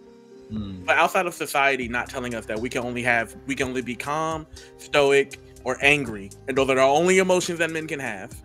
There's another fear that like when we start expressing ourselves in another way, and I kind of wish Dwan was here, me singing this point, but I honestly think like there's also a fear or a homophobic fear of you expressing your emotions and then someone calling out and using your emotions to attack you. With on top of that, your emotions in their rawest state can actually push the people that are closest to you away from you, and like you don't want that. Like that's the outcome that nobody wants. But like as an outcome of like you expressing like how you're feeling, how down you are, how depressed you are, nobody wants to, like if we're being honest or if we're thinking about this in the headspace of the hypocritical mindset, nobody wants to be around the person that is feeling sad all the time. But when you express yourself in a healthy way, and when you express that negative emotion out in a healthy way, like then people would want to be around you. And it's a weird catch-22, I think that we as men find ourselves in. Like I want to express myself, but I want to do it healthy, but it's not going to be healthy because if it's a raw thing, it's not going to do what's good for me. So I'm just going to say I'm good, and we're just going to swallow this pill down until like I have a huge rage fit. But again, like that doesn't, and I hate to say it, it doesn't address that addresses how we feel about this. I want to give it credit there. It addresses how we feel about the situation, but it doesn't address like what can be done about it. It's just like, okay, cool. You have to remain quiet because you feel as though anytime that you use these emotions outside of the big 3 that we talked about, that they can and will be used against you in a court of public opinion, right? Like the problem with that for me is the fact that, okay, well, that's just all it's ever going to be. This is how we gonna rot and die and sit on this. No, I would personally rather people just not like me. I would at this point. At the stage of the game that I'm in, I don't care if you like me anymore. I don't care if you think I'd rather be an asshole.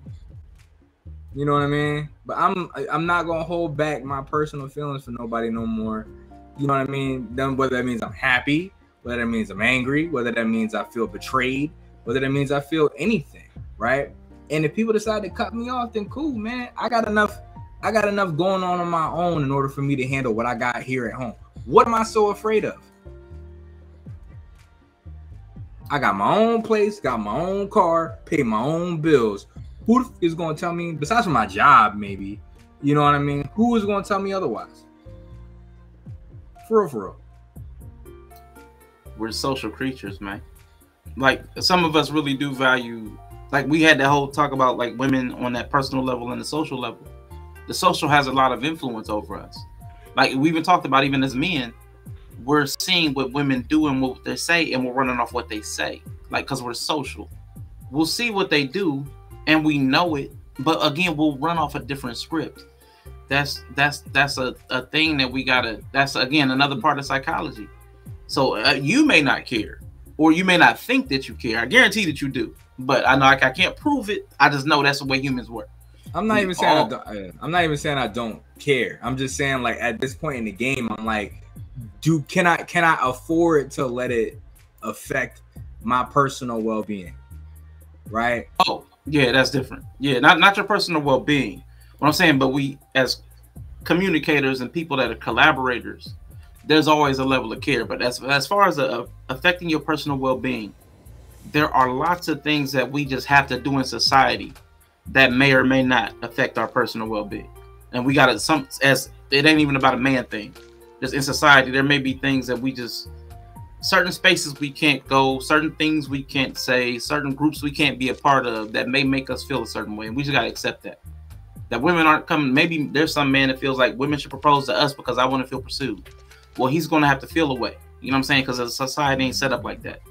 So, I mean, that's just something that a lot of us, we have to deal with the reality, because everybody's reality and what their wants and expectations are totally different. So, I mean, that has to be something we all work through, like, in our own lives, because some people really need it. Some people over care, like what the social validation.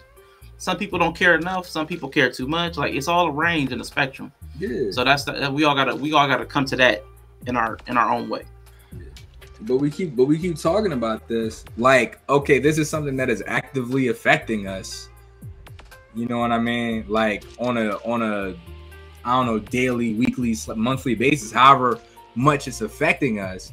So when I say, like, hey, I'm not gonna allow this to affect my personal well-being, what I'm saying is I'm not gonna allow this societal pressure to be emotionally constrained to stop me from being emotional anymore. And I've done it. I did it for a while. You know what I mean? Like, I can't see myself doing that again. I know what it's like to be that quiet kid in the back who just busts out into a fit and a rage and starts fighting people. That used to be me. You know what I mean? My middle school, I fought every day. And when I say every day, I mean it. Every single day. Because I did not know how to speak for myself. And it got to a point where somebody could tell me, like, hey, yo, Jules, like, such and such said something about your mom. I go fight them on the spot. You know what I mean? It was a point in my life where I had to be like, hey, yo, you can't just sit back. One, go get you some therapy because you need it. But, like, two, you just can't sit back and, like, not say things, because when you bottle that energy up, that turns into violent energy. With me, that was a very real thing. Towards high school, I finally learned how to express myself emotionally and was able to figure things out to a certain plane to where I can never go back to just keep my mouth shut no more. You know what I mean? And I learned that even at the cost of losing people, that honestly, 5 years down the line, I don't give a fuck about them. At the cost of losing people, that I'm not going to refrain from, you know, being who I am, whether that be positive, negative, anywhere in between. And I want young men out there to know that you can do that, and it's okay that you can do that. Express yourself, man. That's the most beautiful thing you got on this planet. artists, musicians, composers, freaking people who build skyscrapers. Those are all forms of expression. Like we all have that ability, man. Like, and trust me, man, it took me a long time to learn that lesson, and I know it's taking people even longer still. That's all I'm saying. Hey, real quick, I know I want to hear Yell because Yell ain't said nothing in a minute, but I want to address Six Boss's comment after he jump in. Unless you ain't got nothing to say, no, because you rolled it. I can go after you finish. Six Boss said, I think it's weird that all four of you can come on here and talk real shit all day. So why is it different with that person you love more than anyone else? Like, that's why it's so hard, Six Boss, because like, I hear what Kai is saying, but the problem with that is I can be in an emotional state. I can be in my feelings. Feelings fade, feelings change, feelings move. So I might say something from this current feeling, which won't be my feeling tomorrow.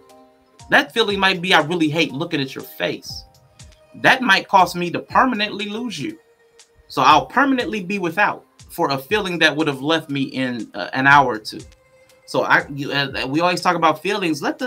We're all in tune with feelings and spiritual. Honor the feeling. Let the feeling move through you. But if I express that feeling, you may not like it. And you may like, nah, that feels violent. I need to leave for my safety. That's valid. Based upon what I'm saying, I don't even want to look at your face. That sounds harmful. That's kind of language you wouldn't want from somebody that loves you. But it might be how I feel in that moment. And it might be true for that moment. But then you'll make a decision that alters our entire relationship off of that. And vice versa. Nobody's 100% honest in every moment because the feelings change and we know that. So we hold back like, man, I'm probably a little tripping right now. Let me not even say what I'm feeling, because that might cause a permanent problem from a temporary feeling. And it's not always worth that. Now I hear what Kai's saying, but I just feel differently. Like, nah, you can't express every micro feeling because sometimes you'll have a macro problem from it. Yeah, pick your battles. But Yella, what you have on that?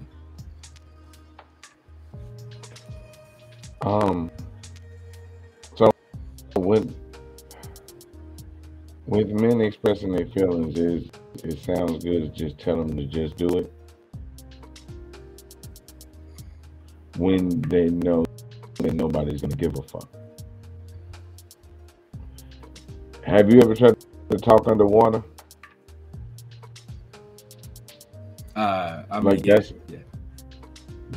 That's how it sounds. Woo, woo, woo, woo. Your sound ain't really going nowhere.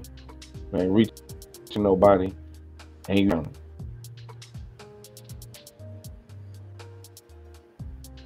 You just yelling underwater while you drowning.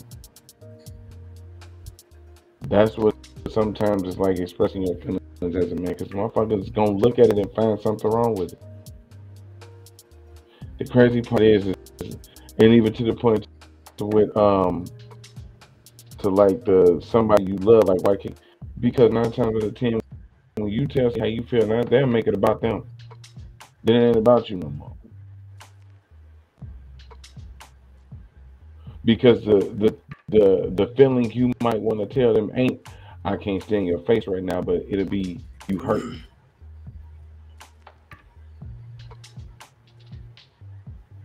That's the real one. A lot of men ain't gonna tell motherfuckers that they hurt. You hurt me.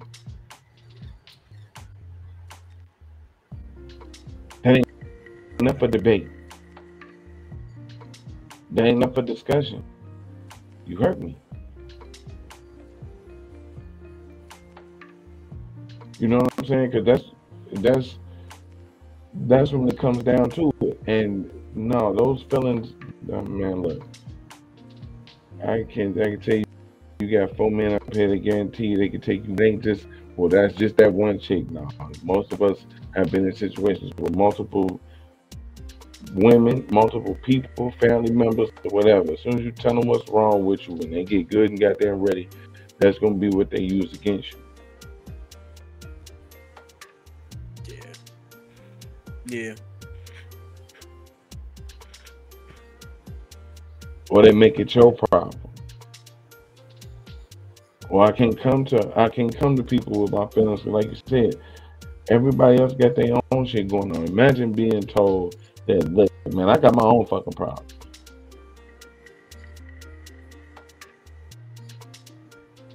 No, nobody give a shit about man's feelings, bro. Don't nobody give a fuck about man's feelings. That's why the idea of the word feelings is so much negativity about it. Get out your feelings. Bitch, what the fuck you expect? We human. We got feelings. I would like to point out that the majority of our viewing panel here, the chatters, are women that seem quite interested in how we feel. Right? We ain't been. I mean, there was a couple in here. There was not your average guy earlier, but for the people that stuck around to really talk that talk, it's been women who have tried to been understanding. So you wanna see an example of women that care, women that want to hear what you gotta say. There you go. Nah, Kai, I can't even let you get away with that. What's up, bro? What's up? I can't even let you get away with that. These are friends and viewers that are listening to our opinions and offering their responses. These are not one-to-one interpersonal relationships. Well, my girlfriend is in here. Your girlfriend. That's the one-to-one, but you're also not having the same. You're not offering your deep feelings. She's already been exposed to all that. Y'all have had deeper truths revealed than anything you've said on this show. So like, we got to couch that somewhere else. But as far as with me and Yella and Ted, we're also not exhaustively expressing our truest feelings. We're sharing a level, but they're through words and opinion, not our feelings, because our feelings are to come with a little bit more expression. It wouldn't even really, like when Yellow's talking about that drowning analogy, I feel it. It would have been a lot more verbal, and it would have a lot more aggressivity, how we really feel about it. But that's off-putting. So even in this forum, there's a level of reservation that I know I'm exhibiting, because how I really feel will come across a certain way. Like my truest feelings will come across a certain way. So I don't do it. So I articulate it in a way that people can both understand and maybe relate to. I mean, that's just the way we got to move, man. Right, and that's not to say like them caring doesn't matter, right? Absolutely. But it's to the point to where you, like you said, you need that one-to-one. You know what I'm saying? And like you said, they're not getting to see real feelings being expressed in real. Trust me, bro. Trust me. We'll be here all day with all four. There's gonna be some banging on the motherfucking table, and there's gonna be some fucking yelling, and there's gonna be some fucking tears too. And I guarantee you, like you said, it's not gonna resonate the same way with all of it. That's what we're here for, right? What are in your guys' opinions, the pain points behind? What are some of the things you feel as though you can't tell to your significant other? You know what I mean? I get the fact that there's the pain point of being like, I don't want to see your face right now, or I don't feel like looking at you. You're not making my day any better, whatever the case may be. With that being said, like, what else is there that's really like, what are the words you hate to hear? What are the words you're afraid to say? I'm scared.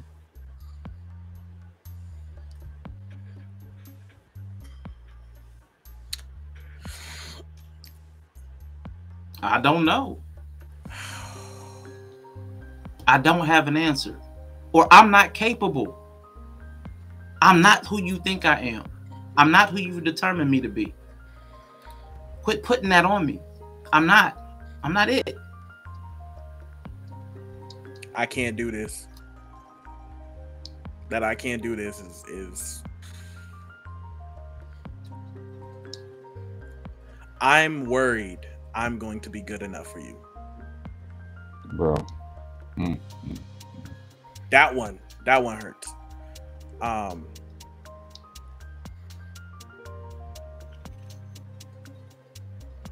think. Let me answer 6-box question real quick because I see it and I'm seeing it like later on there. Has someone used it? Has someone used something I expressed to them against me? Yes. Specifically like trauma, stuff like that, and they use it in a way.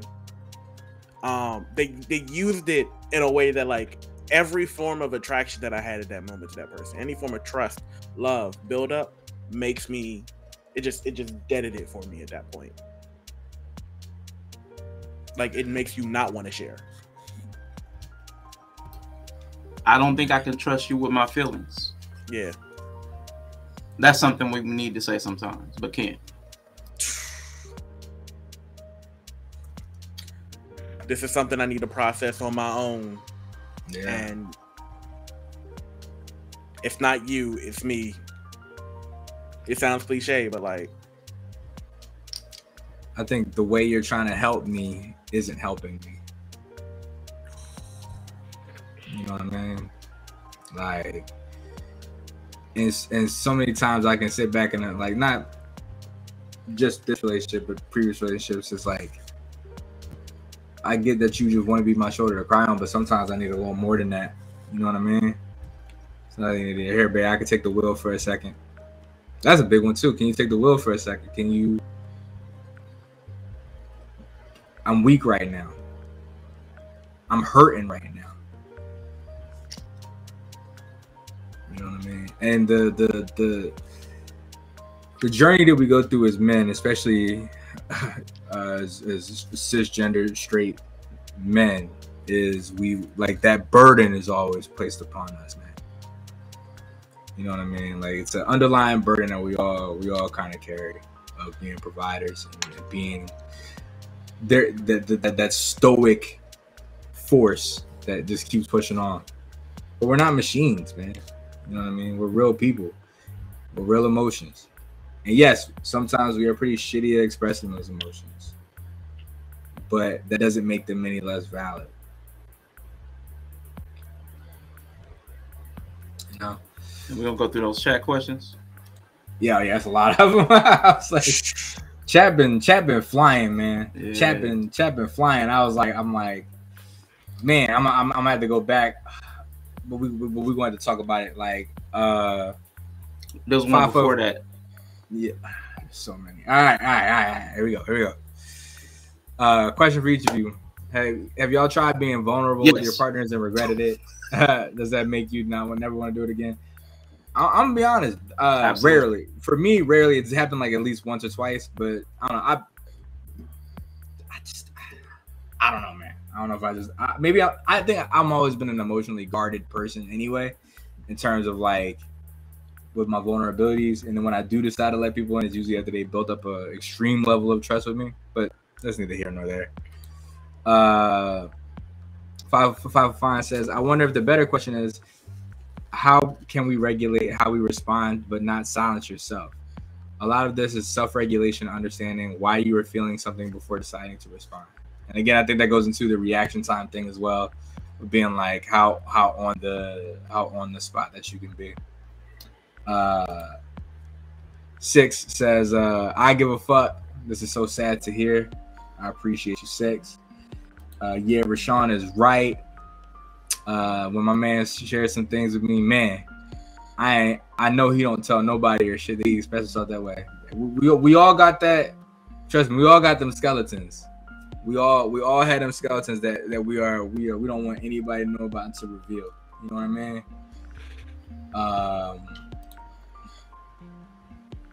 That hurts us too. I'm not good enough for you. It does something to me and I don't like it. Right? Everybody is not a safe partner, Quiet Bree says. That's a fact. And that goes into facts. Yeah, that's a fact. And one thing I learned probably from like 23 on up was to be judicious, extremely judicious with the people that I let in my life. And I will say, going back to what I was saying earlier, learning how to be initially more open emotionally allowed me to vet out a lot of people that could have got through the cracks. I promise you that. Because some people will look at me like, he's an asshole. Yup. To you, that means you don't belong here. You know what I mean? Like, and that's why I do that, man. Like, and that's a Philly thing too, like, or East Coast thing. Got real hard exteriors, real soft interiors. You know what I mean? But you know what I mean? As men and as women, as people, screw it. Put people through that venting process, that vetting process, right? Because not everybody deserves to be in your life. Not everybody deserves to be in your circle. You know what I mean? All right. Big facts, man. And then we got yo, this is a dope format. Glad this dialogue is happening. Bless up. All right, we're gonna move into the next one, which is a little bit. It seems like it's heavier, but it's actually coming from where we're coming from. It feels a little lighter, actually. Men versus minorities, assimilation versus culture. So what that means is there is a general rule of what it means to be a man in society, but there is also the general rule of what it means to be a black man or a man of POC in society. I'm gonna open up this one with, I believe Lord Ted hasn't had her open around in a minute. I'm gonna open this one up with Lord Ted. That's actually a fun one, actually. Because like as a man, you have to show up a certain way in certain societies, especially like when everyone's keeping like business and professional. In certain business rooms, you got to show up a certain way. But like as a black man, it's almost like the battle of, and I think Sean said this actually in one of his streams, it's the battle of being a moderate, a liberal, and a lowercase conservative as a black man. Whichever way you show up as yourself. It's like, if I show up as a lowercase c, my hair is going to be a certain way. My look is going to be a certain way. I'm going to act a certain way to the places that I want to be.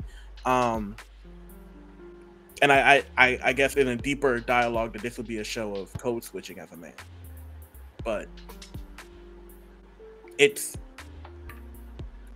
a very interesting concept because like I view myself as a black person first, then man, if that makes sense.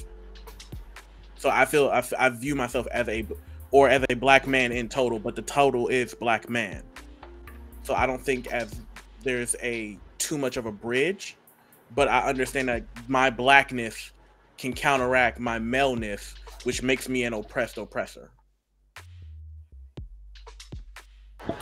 And we touched base on this a little bit earlier on, which was that the patriarchy has never really worked out too well for black people. No. Like we wish it had, you know what I mean? But the idea behind, being a black man versus being a man changes a lot because we never got to see what that looked like from the top. Now we're expected to fall right in line when shit starts to hit the fan. It's like, whoa, like, how did we get dragged into this? You know what I mean? Like, all we did was work, you know what I mean? Like, and gruel and grind our asses off to see none of the returns on these things, right? And we know there's not enough of us in the 1%. I don't even think we are 1% of the 1%. To be 100% honest, so I don't know how we got so wrapped up into this. You know what I mean? Like, and it's a damn shame for real, because at the end of the day, we work hard, we love hard. You know what I mean? We go hard for our people, and a lot of times we get shat on just being it's like we're another cog in the wheel, another part of that system. You know what I mean? When honestly, we all the fuck we got out here. One last thing I'm gonna say on it is, on a scale of accountability, there is no person in America that takes more accountability for their actions than the black man. If we do a crime, we go to jail. If we don't make it, there's no system to pull us out. If we fuck up socially, there is no bailout for that. You know what I mean? Like, the black man has always been held accountable for all of his actions, and kind of sucks because, you know, with these, you know, kids, they get like buyouts, and, you know, daddy knows the sheriff or knows the DA or whatever the case may be, that can fuck up millions of times. We get one chance. That's it. That's your life. 16 years old, they don't care. That's your life. You know what I mean? It's wild out here. I used to go to I used to use this in my black versus white policing all the time when I used to argue about that a lot, which was I used to go to festivals, bro, where white kids were taking all kinds of drugs, bro. Everything from weed to Molly, acid, cocaine, mushrooms, for to crack, my man, like literal crack and meth at these places. You know where the police were? Standing right outside guarding the place. Right outside. Knew all the drugs was going in. Come on, bro. You ain't do one pat down for real. Like versus, you know what I mean, little Jamal on the corner. You on his ass every 15 minutes. If you wrapped up one of these festivals just as a drug bust, bro, you would probably have one of the biggest drug busts in U.S. history.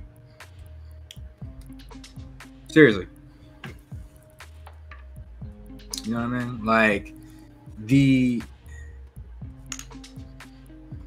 yeah. But yeah, you guys get me. Now, I don't know if Yella's back, but I know myself, I've developed problems with both, I guess, the man label and the blackness. Because from early on, I wasn't enough on either, you know what I'm saying? I wasn't man enough, I wasn't black enough. So I've already developed a schism where I don't really associate myself. I'm just myself. I'm the being that's speaking and thinking, and I'm having the thoughts, all that weird stuff. I'm very abstract about it because I can't with the labels, because somebody has always taken one of them away for one reason or another. You know what I'm saying? So you're not a real man, you're not black enough, you're not real black. There's always been some stripping of an identity. So I hesitate putting those on, because as soon as I put it on, somebody's looking to take it off. Somebody's trying to disrobe me. So I'm like, I don't need that. So I'll just be the thing you can't take. The thing you can never take is me. Whatever that is, my essence, whatever. That can't be stripped from me. So that's what I am. Now, this is informed by my experiences as what's identified as black and manhood. You know what I'm saying? So I understand those ideologies. I understand those constructs. I understand them. I participate in them. I'm just saying at the crux of me, I could easily strip one of those off and not be, if somebody said I'm not one or the other, it wouldn't trigger any feelings, because I lost those so early on that it didn't matter. You know what I'm saying? So let's do we only got 2 more to get through, but let's do a quick time check. Y'all good to do these last 2? We'll probably put them on cruise control and slide through them. You're muted, Yella. You muted, bro. Yeah, because I want to watch this Jake Paul fight. So. Is that tonight? Yeah. Oh shit. All right, cool. All right, so here's the next one. Society's obligation to protect men. So we'll keep this, we'll just do a little round robin real fast. You know what I mean? Just to get everybody's thoughts on it. And then we'll take a little bit of time with the high value men one. Do we believe that okay, what do you guys believe society's obligation to protect men is / what you think it should be? I'm gonna just do a lightning round for this one, starting off with my man to my left right here. Actually, let's start with Yellow. All right. Society's obligation to protect men is some bullshit. Fair. You know what I'm saying? Societies should have equal obligation to protect men as they do women, as they do children, as they do dogs. You know. So you're saying society's current obligations to protect men is lower than that of dogs? I'm just saying 3 times as many animal shelters as it is men's shelters for abused men. So I'm not knocking Elijah. Trust me. I was just clarifying. Damn, that's a bar. All right, Ted. What do you think it is? What do you think it should be? I think the standards for protecting men are very low. Honestly, I do remember that there's a statement that nobody gives a shit about men. Most like 90% of the homeless population is men, and I think it's like a crazy statistic of like 70 to 80% of those resources are geared towards women and children, and not the people who need it most, which is men. So that's, or the larger population, not the median most, but the larger population. So like, I think that's a crazy statistic when you start looking at it like that way. Does it need to be better? Yes, I agree. I agree with Yella in that stance. Like, it could be much better. There could be men resource centers. There could be mentorships. There could be trainings. There could be therapy sessions. Everything across the board could be better. All right, Rashawn, muted. For me, there is no societal obligation. I think that's proven by the outcomes. What it should be, that depends on what we're going for. If we're actually looking for healthy men, man, it should be a holistic expectation of, it should be a holistic like a 360 wraparound for all members of society, not just men, not just women. There should be a comprehensive plan for anybody that's fallen under distress on it, any of the realms or levels. But I do know that there's economic systems that are built upon unwell people. So I don't have any expectation of it changing, like, unless we were to change it. Yeah, I stand pretty firmly in agreement with these guys. They're like the accountability of helping or protecting men in any aspect is dog shit. And we talk about these like boys only clubs and stuff like that, but those only help specific kinds of groups of men, not necessarily men as a whole. Like, anybody's obligation to help me just because I am a man by its own merits does not exist. You know what I mean? Like, I have to go find an organization, I have to join whatever cause they believe in and subscribe to whatever doctrine they want me to have in order for me to get any benefit from that. So what I would like to see in the future is more unbiased, growing places for men to develop, for them to be protected, for them to seek shelter if they need it in the case of homelessness, or whatever the case may be out there, just people who need help, both physically, financially, emotionally, and from overall protection. So that being said, we're gonna slide right into the final subject of the night. Once again, I want to shout out my boys, man. For real. You guys have made this a great show so far, man. And we got one last topic to talk about. We'll swing through it so everybody can get to their fights and their food and they games or whatever else they want to do, which is high value men, right? So this has been kind of the buzzword that's been going around for a minute. High value men. What is a high value man? You know what I mean? Like, as Kevin Samuels would say, or Fresh and Fit, or any one of these guys. Do you guys believe in the concept of a high value man? Do you guys think it's applicable to the average man? Do you think it's something that we should strive towards being? Just overall feelings. How do you feel about high value men? I'm gonna start this off with Rashawn. Yeah, I do believe in it. I mean, because enough other people believe in it to make it a real thing. Man, I think we need to augment it though. I think Kevin Samuels was trying to. I don't think people caught on to what he was saying.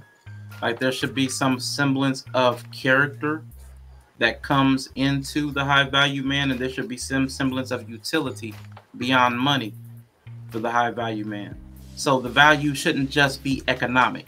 Like, that can't be the sole basis of your decision making in a mate, is the economics, because we're past the point of hierarchies and trying to marry out of certain classes. You know what I'm saying? People you're not going to become a king. This isn't Game of Thrones anymore. So you're not going to have a daughter pretty enough to marry your family into becoming a duke. or something like that. It's not going to happen.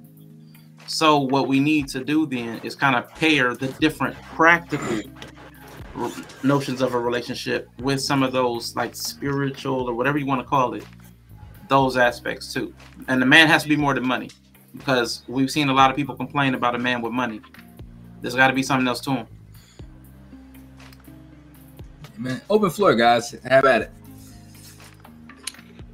I do believe that there's a concept of the high value man, and in the same vein, people talked about it so much that they created a new word for it, a new phrase for it, a new statistic for men. In the words of how Kevin Samuels said it, I believe that it's a thing that has always existed. If you think about it, it's always been kings, there's always been dukes, there's always been rulers, whatever. Those were the high value men of back in the day. All the shot callers, 20-inch blades on the Impalas. There you go. So like, it's always been a thing, but I don't necessarily agree with everything about what a high value man is. Like, do I believe it starts with money because that's where our society is based around? Yes. Is there a level of use that you have to have as utility? Yes. Maybe this is my socialist mindset of it, but like, I don't believe a high value man necessarily has the highest character. That's just something as you as a good person.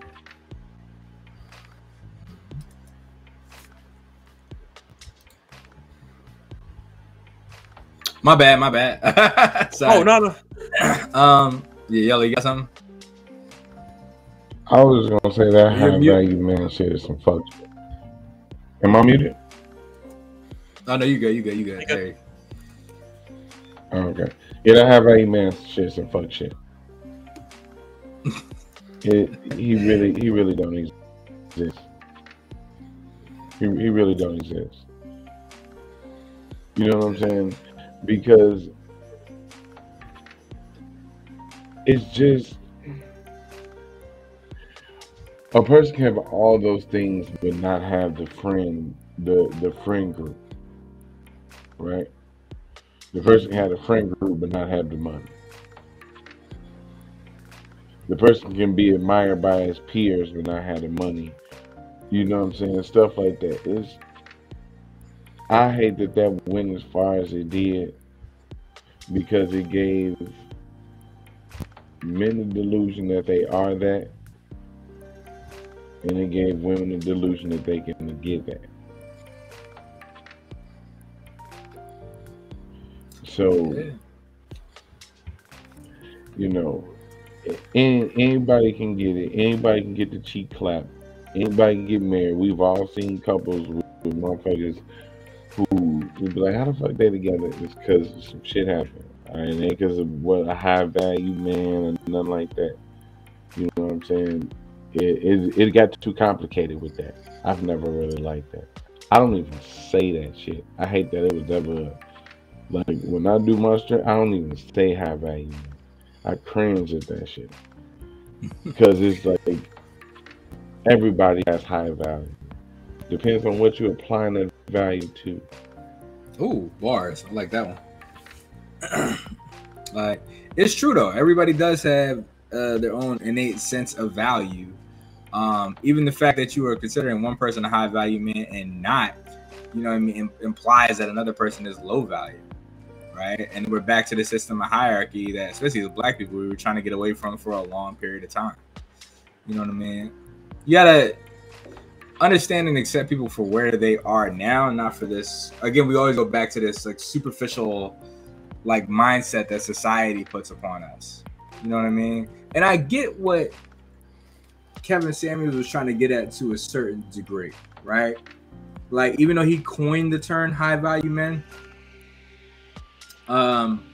he wasn't trying to use it in a sense of like, oh well, here's what you need to do how to target this particular dude. He was just like, look, you know, if you're trying to get a guy that makes this amount of money, then he's probably looking for this type of girl. Which, in all fairness, I was okay with that. You know what I mean? Where it went a little too far, obviously, is where his opinions got involved in it, and him calling like women fat and all this other crazy stuff that he was doing, which is cool. I'm not saying he was even wrong by saying it. I'm just saying there was merit to some point to what he was saying. where these other guys get involved that I keep seeing. Yeah, where these other guys got involved with it, it got weird. You know what I mean? But yeah, either way, I digress. Any other words on high value men before we wrap it up? Nah. All right, look. Well, then this was a podcast well done. You know what I mean? Oh snap! And I want to say, guys, thanks for coming through today. You guys have been fantastic. I know we've been through a lot. You know what I mean? Yella, Ted, Rashawn. You guys have been fantastic. Get your final words out to the people. We're gonna start off with Ted. Yo, look, thank you for having me. I'm hoping, without a shadow of a doubt, that this wasn't very constructive for everybody here. Actually, I just saw Bree's comment. Thank you, Bree. Look, everybody, follow me on the Lord Ted STG. That's _Lord Ted _STG. On Twitch, I play games. I talk shit. We chill. We have fun. We just match it up. I do actually talk to the chat. I'm letting y'all know this. I do actually talk to my chat when I play my games. I don't just sit there. You better than me when I'm playing League. All right. All right, and bringing it over to my man Yella. All right, man. Yella? Yella Pill Coffee Co on social media. Can you hear me? Yeah, you kind of cutting in and out, but we got you. Yeah, Look like. Yeah, we got you. All right. All right, now I was just saying, Brother Pill Coffee Company, wherever you want to find me, that's how you can find me. When life gives you lemons, make coffee, and then chuck that hot ass cup of coffee in somebody's face.